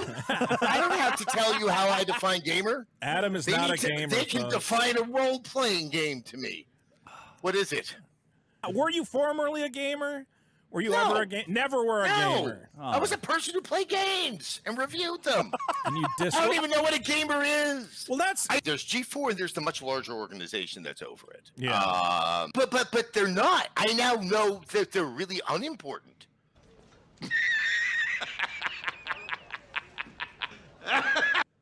Okay. So look, the only thing that Sessler really said that I don't happen to agree with, is when he says, and again, he, given what he did in his career for a long time, he probably has more evidence than I do of this.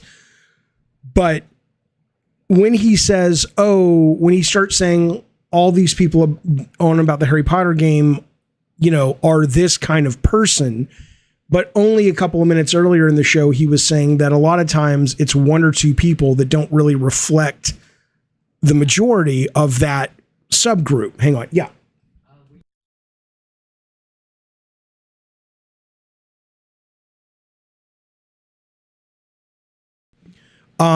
So in one hand, it's like, well, that's a little off, but whatever.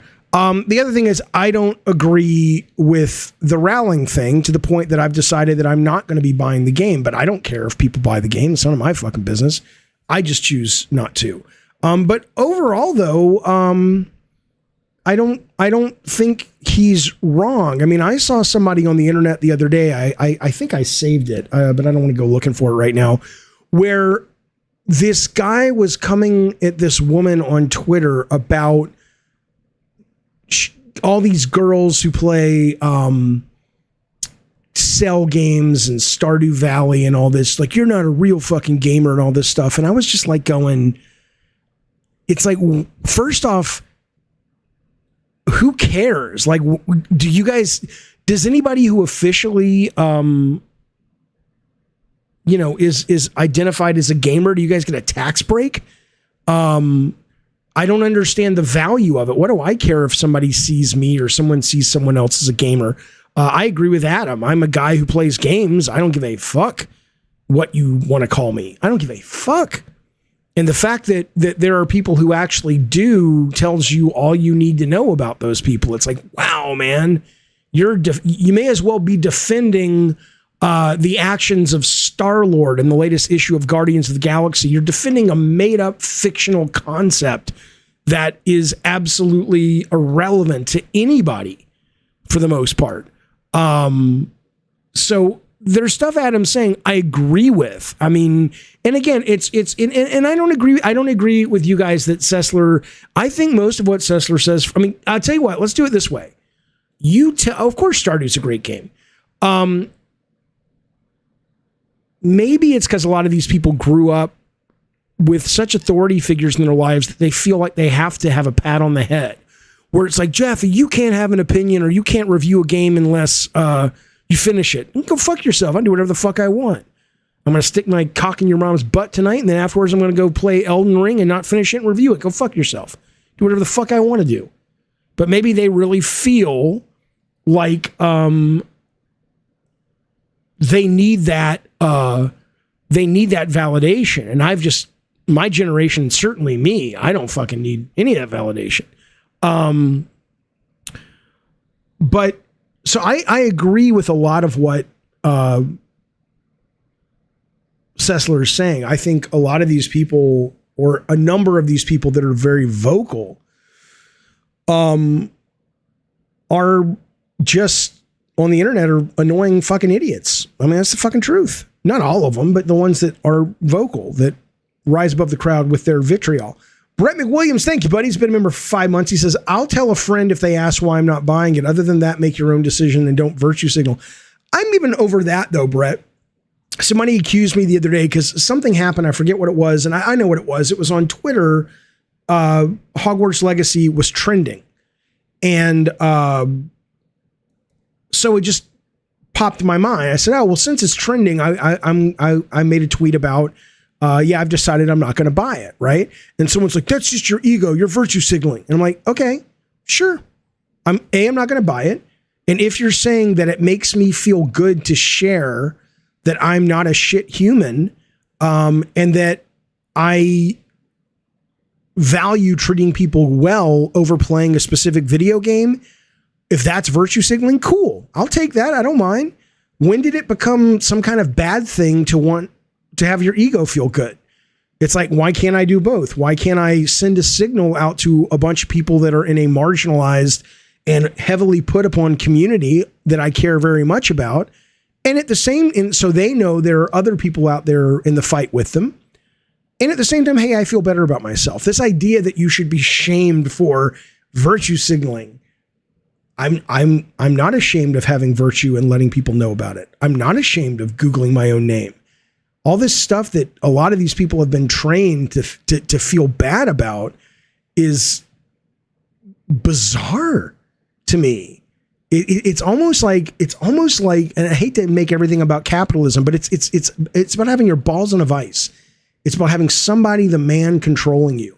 You've been conditioned. You've been taught. Here are the things that you should value and not value. And a lot of people never even fucking question those things. They just go, oh, well, that's what I was told. I guess I should value those things. But those things just surprisingly happen to be the things that keep you in line, that keep you purchasing, that keep you showing up to work on time and not following your own goddamn dreams. That's all I'm fucking saying. That's all I'm fucking saying. Bukaki says virtue signaling is just another buzz term that will lose its meaning. Oh, I'm sure. Yeah, I don't even mind that. Darth Nugget says, I'm pre-ordering 69 copies of Hogturg's Legacy to cover the loss of your sale. I fight for free speech. I know you're kidding, but yeah, I don't care if someone's like, you shouldn't be shamed for buying the game. No, you should be shamed if you're buying the game because or I will shame you. I don't know about should, but I will shame you. Or I will mock you, or I will yell at you, or whatever the word is, if you talk bad about people, especially people who are already put upon. But if you're just like, no, I choose to buy this game, I choose to separate the art from the artist, or I simply don't care, you have a right to that view. You have a right to that view. I don't agree with it, but what the fuck do I care? Just don't be mean to people. Other than that, why do I care? Max says, what about the developers? Fuck J.K. Rowling. If it's a good game, then they should suffer.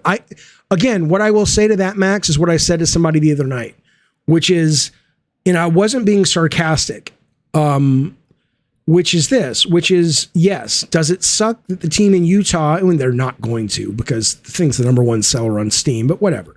But let's assume it wasn't. Does it suck that the team in Utah that made a game that supposedly, let's assume it's great, so they'll probably get work again regardless, put all their heart, sweat, tears into it, and they're not going to make what they could, and it's no fault of their own? Yeah, that sucks. But does it suck more that there is a 1%, probably a little bit more of the population that is being murdered in certain countries, that is being denied kindness and safety almost every spot on the globe? To me, that sucks a little bit more. And so I'm choosing to say, yeah, both things suck, but I'm going to go with, supporting the one that I think is more suckage, if that makes sense. Is there a standard in reviewing a video game? What do I care? I mean, I've been asked that question a couple of times. I don't care. I have a channel, you can come to it, and if you like my reviews and you find them valuable, then the standard is whatever I'm offering, I guess. But I'm not, there's not like, the thing is, the very nature of you looking for a standard is, I think, part of the problem, right? To me, you should go to a reviewer. Like if I went to a reviewer and said, this guy plays games for 10 minutes and gives a review, but 95% of his reviews I agree with, versus this guy does a deep dive, plays the whole thing twice, 100% platinums it, and really almost makes like video essays on every game he reviews, and they're deep and they're well thought out and they're well articulated and professionally presented, but I don't really get value because I don't agree with what he's saying in terms of my own play desires, then I'm still going to go with the guy who does 10 minutes. So what does it matter? Again, it goes back to this idea of somebody has convinced you that there's a book of rules that people have to be following in order to get the pat on the head that a lot of people are so desperate for, clearly. And I'm telling you, there's not. It just doesn't make any sense. Well, look at that super chat. Thank you, buddy. I appreciate it. That's coming from Brett Williams. He says, I should be clear. That's more what I meant about virtue signaling. Make your decision, but I don't go to war with people who disagree. Oh, I knew. First off, thank you for super chat. I wasn't aiming that at you, Brett. I was suggesting it because you brought up the topic. But no, most people that I tolerate, which means most people who actually are allowed to stay in this chat, in this community, which I appreciate that you guys are here, are people who are willing to go, yeah, we can agree to disagree. We can still be pals and just have different views. Like I said, I have trans folks in my family. I have a trans son. I don't like aspects of what J.K. Rowling has said, but I'm not going to throw you off the mountaintop because you and I have a disagreement. To Templar says, Jaffe, did you hear Colin Moriarty's thoughts on limited run game situation? I have not listened to that episode yet. I will tell you something. I got to ask Colin and Dustin at some point because I'm fascinated by this. So I'm a Patreon subscriber over there at Last Media. It's a great sub, not as good as this one, wink, but it's great. But my God, every day there's just it's like a fire hose of content. I wonder, it's almost like it's too much, and I don't mean that like I'm giving these guys advice. Lord knows they don't need advice from someone like me.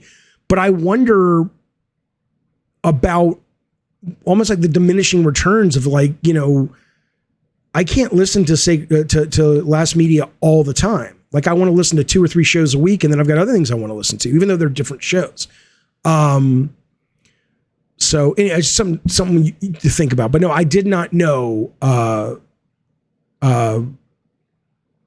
what he said, but I will listen for it. Psychotic Assault says, Jaffe, she's already got her money back for the game. You're not buying it, does nothing. It's just, Psychotic Assault, this again is no offense. I don't mean to be a dick. This is the problem. You, my friend, are the problem. I don't have to win. I just have to be able to sleep at night.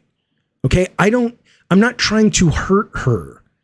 I don't care if she dies the wealthiest woman on the planet. I'm saying my own moral code says I don't like her views on the trans community, and I don't like how she uses her almost infinitely powerful platform to share those views.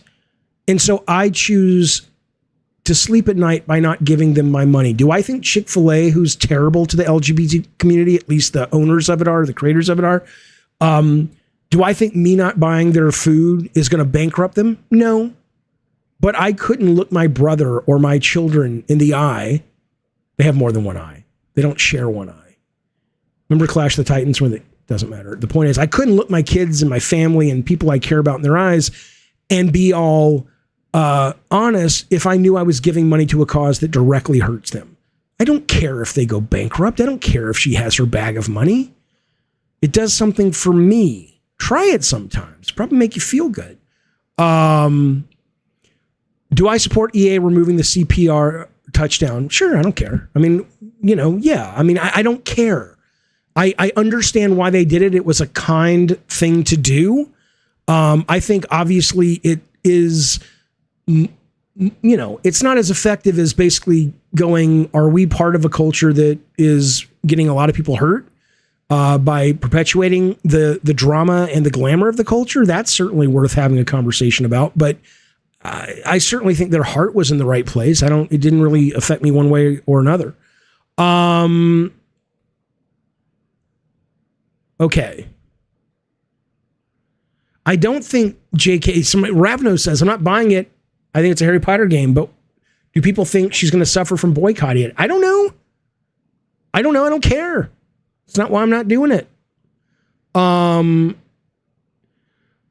Our question is, how does J.K. Rowling being that way taint a video game she has nothing to do with?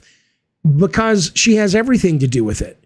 Just like I have everything to do with there being a God of War Ragnarok and a God of War 2018 Amazon TV show coming.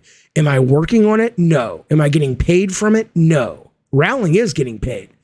But ultimately,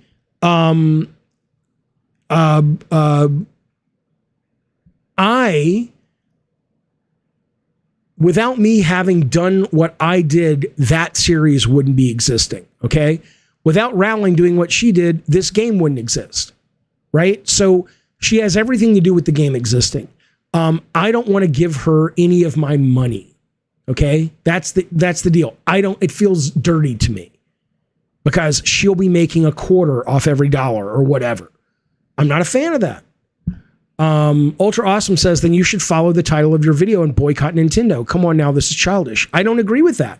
First off, I did say that if you're going to boycott Hogwarts for the reason people are giving, then you should boycott Nintendo, given that they're giving money to Saudi Arabia. And in that point, it's not a bad point. I boycotted Activision for a long time until I realized Bobby Kotick was on the way out.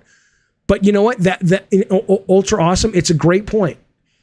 In the sense that what I have to do is go. It's not easy for me to boycott the Harry Potter game, and that I was looking forward to it. And I don't know, I not much, but I'll lose a little money if I were to stream it and review it. I mean, those would get some good views. But I'm willing to take that hit, such as it is, on principle, because it feels wrong. But if somebody were to, and I have no interest in Zelda, but if somebody were to tell me there was a new 2.5D Zelda, like Link Between Worlds or something, then I would probably buy it. And somebody would say, well, doesn't that make you a hypocrite? I would say, yeah, it does. But I want my Nintendo experience more than I'm worried about the 6% of a dime that will be going to Saudi Arabia's government. I can live with that because what I'm getting in exchange for it selfishly, I value. I mean, that's just the truth. That's the goddamn truth. And it does make me a hypocrite, but it doesn't mean though that because one thing makes you a hypocrite, you throw the baby out with the bathwater and you're just like, well, fuck it. Let's just be assholes. It just means that, I pick and choose the battles, and sometimes those battles are purely fought for selfish reasons. And sometimes they're not fought for selfish reasons. Absolutely true. And I think that's 99.9% of the goddamn world. And I think it's dumb to pretend it's not. I don't have any holes in my logic. I told somebody this the other day on Twitter. They're like, your logic doesn't. I said, this is not a logical argument. It's an emotional argument. And I'm okay with that. I'm totally fine with that. I don't need to convince you of anything. I'm telling you, I'm open to facts. I'm open to mind changing. I'm open to educating myself. But I don't have to jump through some bullshit hoops that I didn't put up. Play a different game with wizards in your wizard costume when it comes out, says Dylan. I still want to watch it. Yeah, I probably will. I'll be good. No, Saudi didn't buy Nintendo. They upped their ownership in Nintendo to 5% to 6% now. No, Rowling, I don't believe, had any involvement in the game.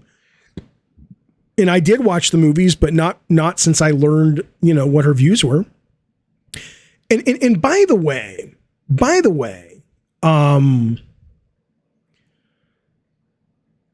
this is what I love. Halamoko17 says, you're not going to talk about Microsoft laying off 10 people? I know you mean 10,000 people. I did talk about it. I know I have to assume you're one of those people, Hala, and I love you to death and I want to have a baby with you, that thinks that the world revolves around you, but it's not like the show starts when you show up. We talked about that at the very beginning, sir. You can rewind it if you want to hear our views. And this idea of what her views are. Okay, let me wrap with that very, very briefly. Because people are, what'd she say? She didn't say. This is my issue with J.K. Rowling as it relates to her views on the trans community. Okay. Yeah, Gorley says, Jaffe, I'm here. Let's restart. She does get paid royalties, yes. So, okay. So the issue I have with her as it relates to trans folks is not what a lot of people like to cite and go, she's just saying that if you can't menstruate, you're not a woman. No matter what you call yourself, if you can't menstruate, you're not a woman. Okay, and there's a few issues I have with that. Yes, of course, Bravo Stone, trans rights are human rights, of 100%. There's two issues I have with that. It's not facts though. That's the problem. Is it doesn't sound about right, Darth Nugget. Ultimately, if you look, it's not. Okay, here I'm going to wait for you guys to shut the fuck up.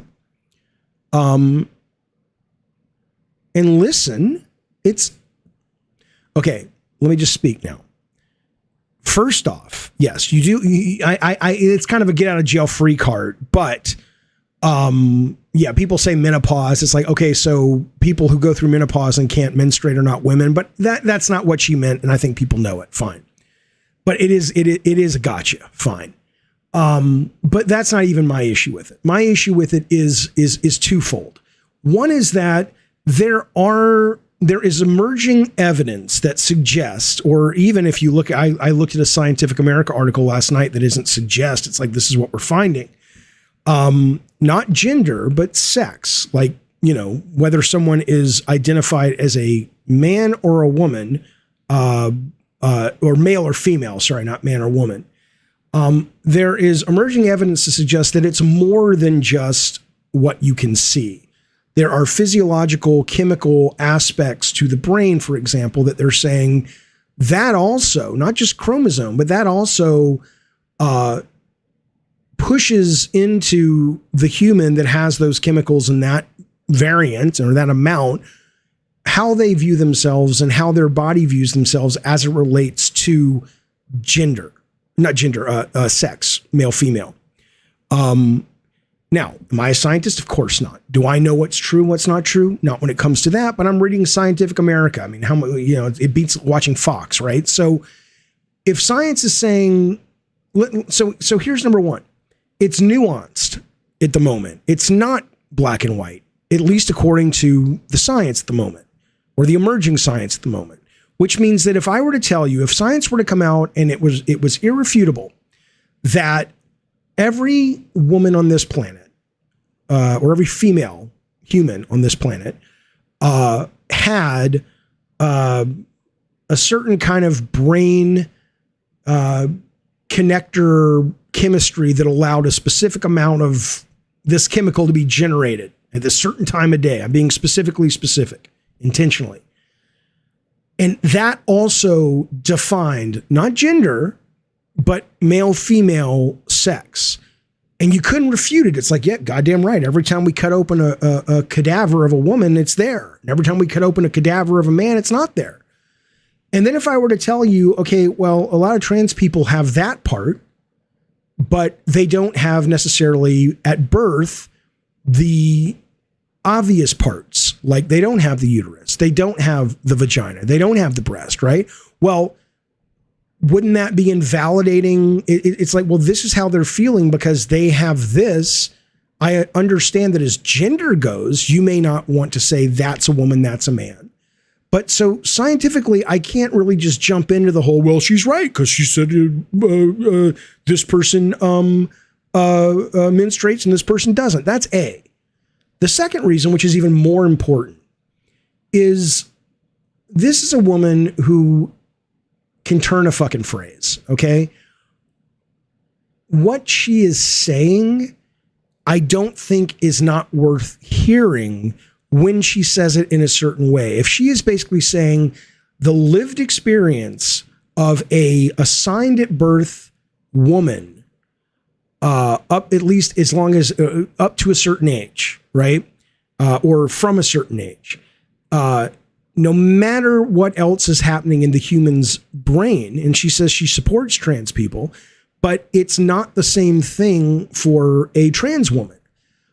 I understand. I think there's enough truth there that to pretend that's not an accurate statement is moronic. Like even my trans son, we were talking the other night about this woman we know who wasn't feeling safe walking around at night. And, he was assigned as female at birth and he stayed that way and presented that way till he was about 14. And he's like, even in my small time living outwardly like that, I felt scared when I would be out alone. And a lot of it had to do with, presenting as a woman or as a girl, as a female, whatever. And so there are lived experiences that just like no cis woman can ever truly understand a trans woman in aspects, I'm sure that's the same. But it's nuanced like that.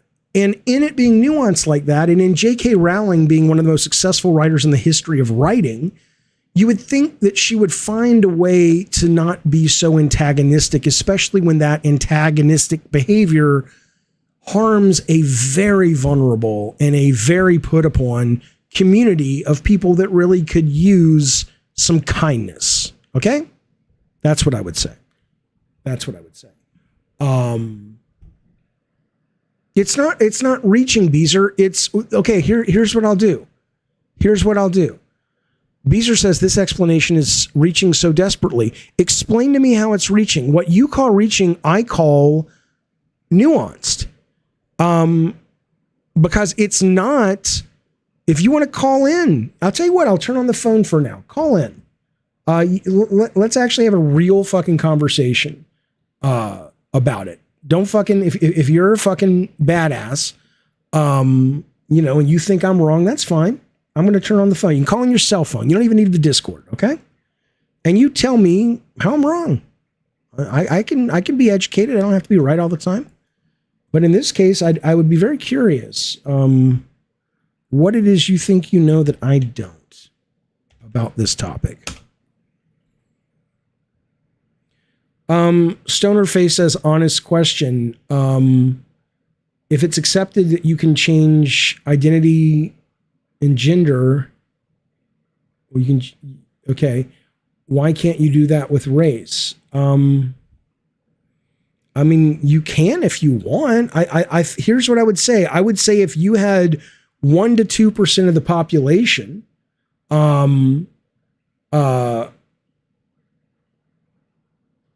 and they were saying, oh my God, I feel like a different race, then I guess you would start to look into it and go, that's weird.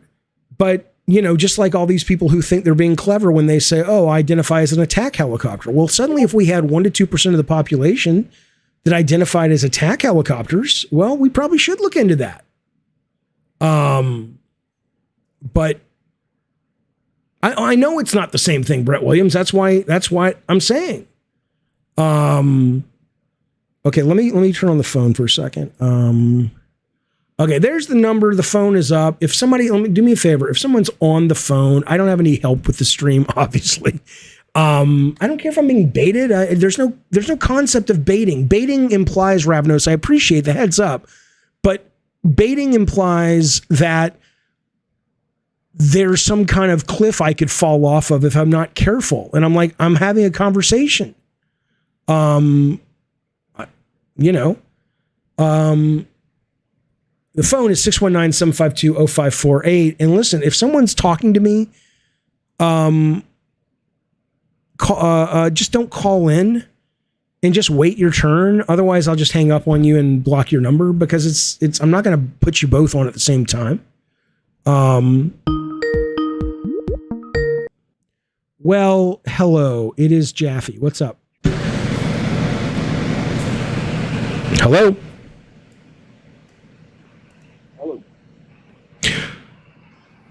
Are you there? Jaffe.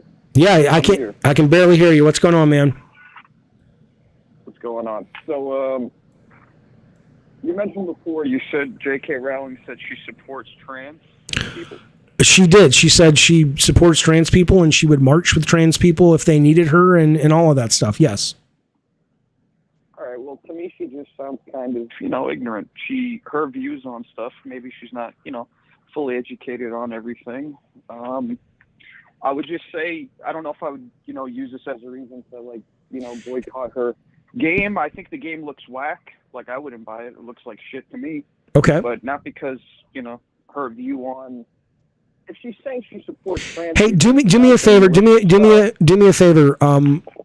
You keep coming in and out of volume. Are you moving your face away from the microphone? No, I'm not. No. Okay, just try to stay consistent because we hear a little bit of you, then you stop speaking. It's weird. All right, my bad. Yeah. So which part did you not hear? Well, no, I heard the first part, and then you were saying you're not going to buy the game. Cool. Yeah, not because of her views on the game. Looks whack to me. Like, it's terrible. Okay. I would say shouldn't we give her the benefit of the doubt? It sounds like more she's ignorant than being malicious or hateful, especially if she's saying she supports trans people. You know, If she I came out and honestly, I don't know what it is. Frankly, I think she clearly is a intelligent person. She's well spoken. She's well written. I also know, and I don't mean this in a way that is meant to be a negative, but I know she went through a lot. I know she suffered depression. She was a single mom. She may have been abused, if I remember. And that doesn't forgive or not forgive, but that definitely allows one to say perhaps there is more of an emotional component in her response than we feel someone in her position should be marbling into her discourse about this topic. But short of that, though, it does seem like she's tripled down on this. And I don't know if it's an ego thing or if she feels she's articulated it well and she's bothered that she feels people aren't bothering to go through the 50 pages of blog post. I don't know what it is, but I think you're right that there is a perception of her that is earned to some extent that she's not really interested in stepping back and going, okay, wait a minute. Maybe I'm not all the problem, but am I possibly part of the problem? That I would agree with. Yeah, again, if she was malicious and she was saying like, hey, I hate trans people, they don't exist, they're not real. If she was saying shit like that, I would be full on board with what you're saying. But I'm not, she's not saying that. She's not saying that. Exactly. It does sound like she's a bit ignorant. She probably doesn't fully understand, what being trans is like. And that's the only thing I can think of why she's coming off so ignorant. Yeah. I don't know either, but I appreciate the call. Thanks, buddy. Yeah, thanks. All right, man. Is it raining in San Diego? Dosh says, thanks for the update on the weather.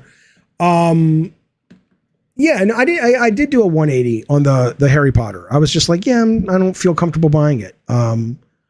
Quick thoughts on throwing J.K. Rowling around in the sack. I'm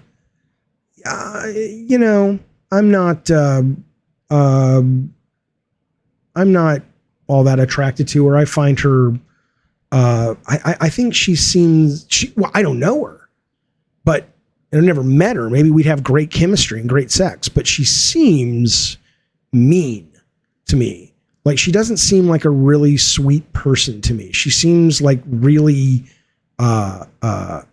angry. Is what a clicks thing, Mr. K? What? She's British, says Eddie T. She's just break. Could be that. I'm 51. Fuck you. I can have sex with a 60-year-old. I'm a feminist too. I'm a male feminist. Oh my God, it's a number. People are like, I don't know how to call in. It's right here, you guys. No, that's not why I think she's mean, because her views don't align with mine. Anyway, all right. Well, there we go. I guess the we're done talking about that. So, fellas, we're gonna go watch White Lotus season 2 tonight here at the Jaffe Homestead. You don't want to call him in your waiting room. Fine. Let me bring on CR3D real quick. It's the last call of the night. Hang on. He's in the waiting room. I did it the right way, man. Hang on. One sec, CR. I'll get to you in a second. What happened? Well, whoever just called in, call back, and then I'm going to put White Lotus on. Thank you, Rob the Mod. Not White Lotus. I'm going to put CR3D on. But if you don't call back in 10 seconds, I'm going to put them on. 1, 2, 3, 4, 5, 6, 7. There we go. Hola, it is Jaffe. What's going on? What's up, Jaffe? Is this the turtle? Yeah, don't worry. I'm not going to get on you about this J.K. Rowling thing. Tomorrow we're doing it. We're doing our chat. I said, I'm not calling about that. I'm calling, man, because I don't know how to fix the phone. I made a Twitter, and I can't DM you. I'm in your Discord. I can't send you a message. You said to hit you up on YouTube. Okay, what is your name? What is your name on Twitter? What is your name on Twitter? P Turtle. Should I just send you a message? Yeah, just send me a fucking message. Hang on, I'm looking you up right now. I don't see you, but send me a message, and I'm on right now. And if Send you a message. I'm Right sitting fucking sitting now. right here. I'm Got it. sitting right here. I'm waiting. Okay. All right. I'm gonna send it now. I'll let you go back to your show. All right, and Just I'll look out follow for it. you, and then we can DM. All right. As soon as his message comes through, I'm going to block him. I'm kidding. I'm not going to. Can you imagine? Well, I don't know what happened. I didn't get it. I didn't get it. What happened? You tried messaging me money. Well, try again, motherfucker. I'll take your money. What do you mean you tried? Yeah, the message got stuck in his shell. Right. All right, let me bring in CR. Hang on a second.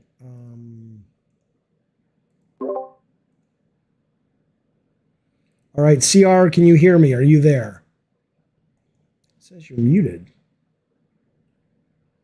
All right, well, I certainly don't have you muted. You have yourself muted. So I did not see Skinamarink yet. I want to, though. I'm unmuted. All right, what's up? What do you want to talk about? Can you hear me? Yep. I can hear you fine. Hang on. You can't hear me. Okay, I can fix that one. It's working. All right, one sec. It's me. It's on my end. I'm the problem. It's me. Come on now.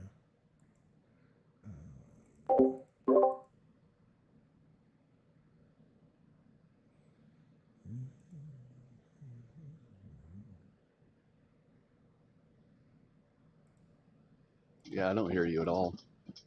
Okay.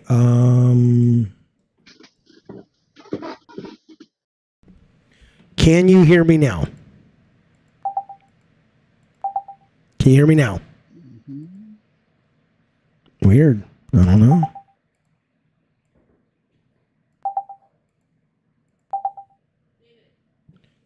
Okay, I'll be right there. Weird. I guess it's not. All right. I guess it's not working. I'm not sure why. So here's what I'll say. CR3D, I will have you on the next show tomorrow. Tomorrow is the P Turtle show. I'm looking at my chat. Let me see if it's come through.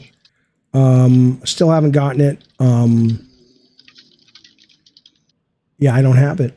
I don't see it.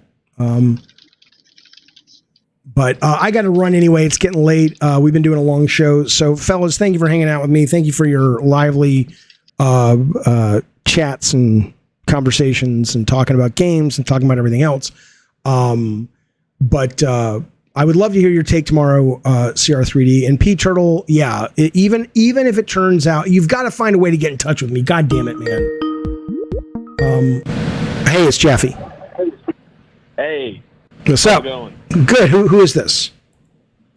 Are you done with the show, or are you still going? I'm done, but I'll take you call. I'll what's going on? Thanks, man. Well, I appreciate the God of War games and stuff like that. Thank you, I buddy. think you're awesome. On behalf of all of us who made them. I'm not gonna lie, it's got a nerve wrecking to talk to you, but No, it's just me. It's hilarious. just me. But what is it that J.K. Rowling that you don't like that she said? Well, I already said it. I already went over it. If you want to rewind back, you can get the detailed. But the two issues that she said were, one is she's kind of ignoring an emerging branch of science that suggests possibly that there are other aspects of sex, not gender, but sex, that are not only what you see is what you get. And I don't just mean chromosomes, even though that sometimes is in dispute as well. About you can have men that have chromosomes that are men that don't have the proper chromosomes. I forget what they are, XX or XY. Well, hang on. So the first thing is I take issue with the fact that someone with her platform is not expressing a more up-to-date, educated view, because I know she's a smart woman and she's a very articulate woman with prose. Yeah, she's awesome. And so I would have a real problem with that.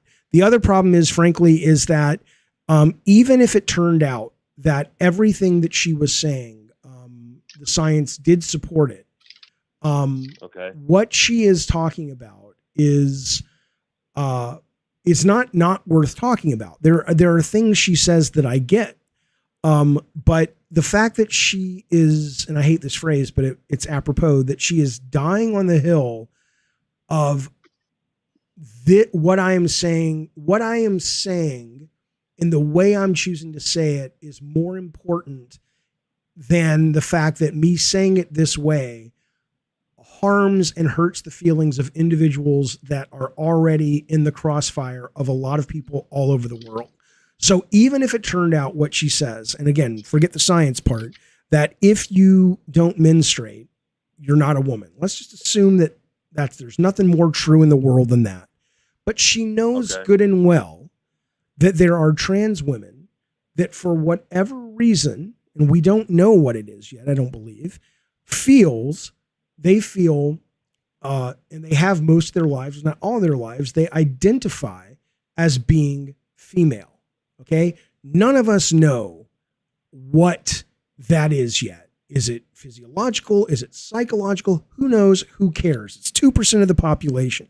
And so it would be nice if a woman of her success and skill and ability could bring this into the world with her platform with a little bit more sensitivity and nuance and appreciation for the damage she could do if she gets it wrong. But instead, she feels as if her point and the way she chooses to make her point is more important than harming individuals. And that's my issue with her.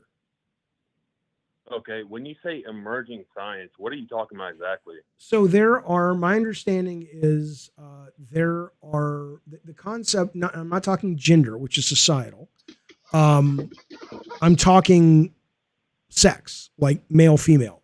My understanding is there are a number of, I guess, what they call biological markers that are not just the obvious, right? Everyone's like, oh, do you have a uterus? Can you have a baby? Do you have boobs? Do you have a vagina? Of course, we see those, we know those. But my understanding is that there are also biological markers that are beginning to be studied that perhaps having those also defines one's maleness or femaleness. And the idea that one would say those markers are not relevant, not important, only the things that I see with my eyes, like you're not a scientist, are important. I take issue with that because we don't fucking know. And so why don't we just be kind to people? I know, but what I think you're doing is like, let me just give you an example, right? If I just make a general statement like, hey, everybody has two eyes, right? And then you come along and you say, wait, I know somebody that has one eye. It's like, okay, yeah, sure.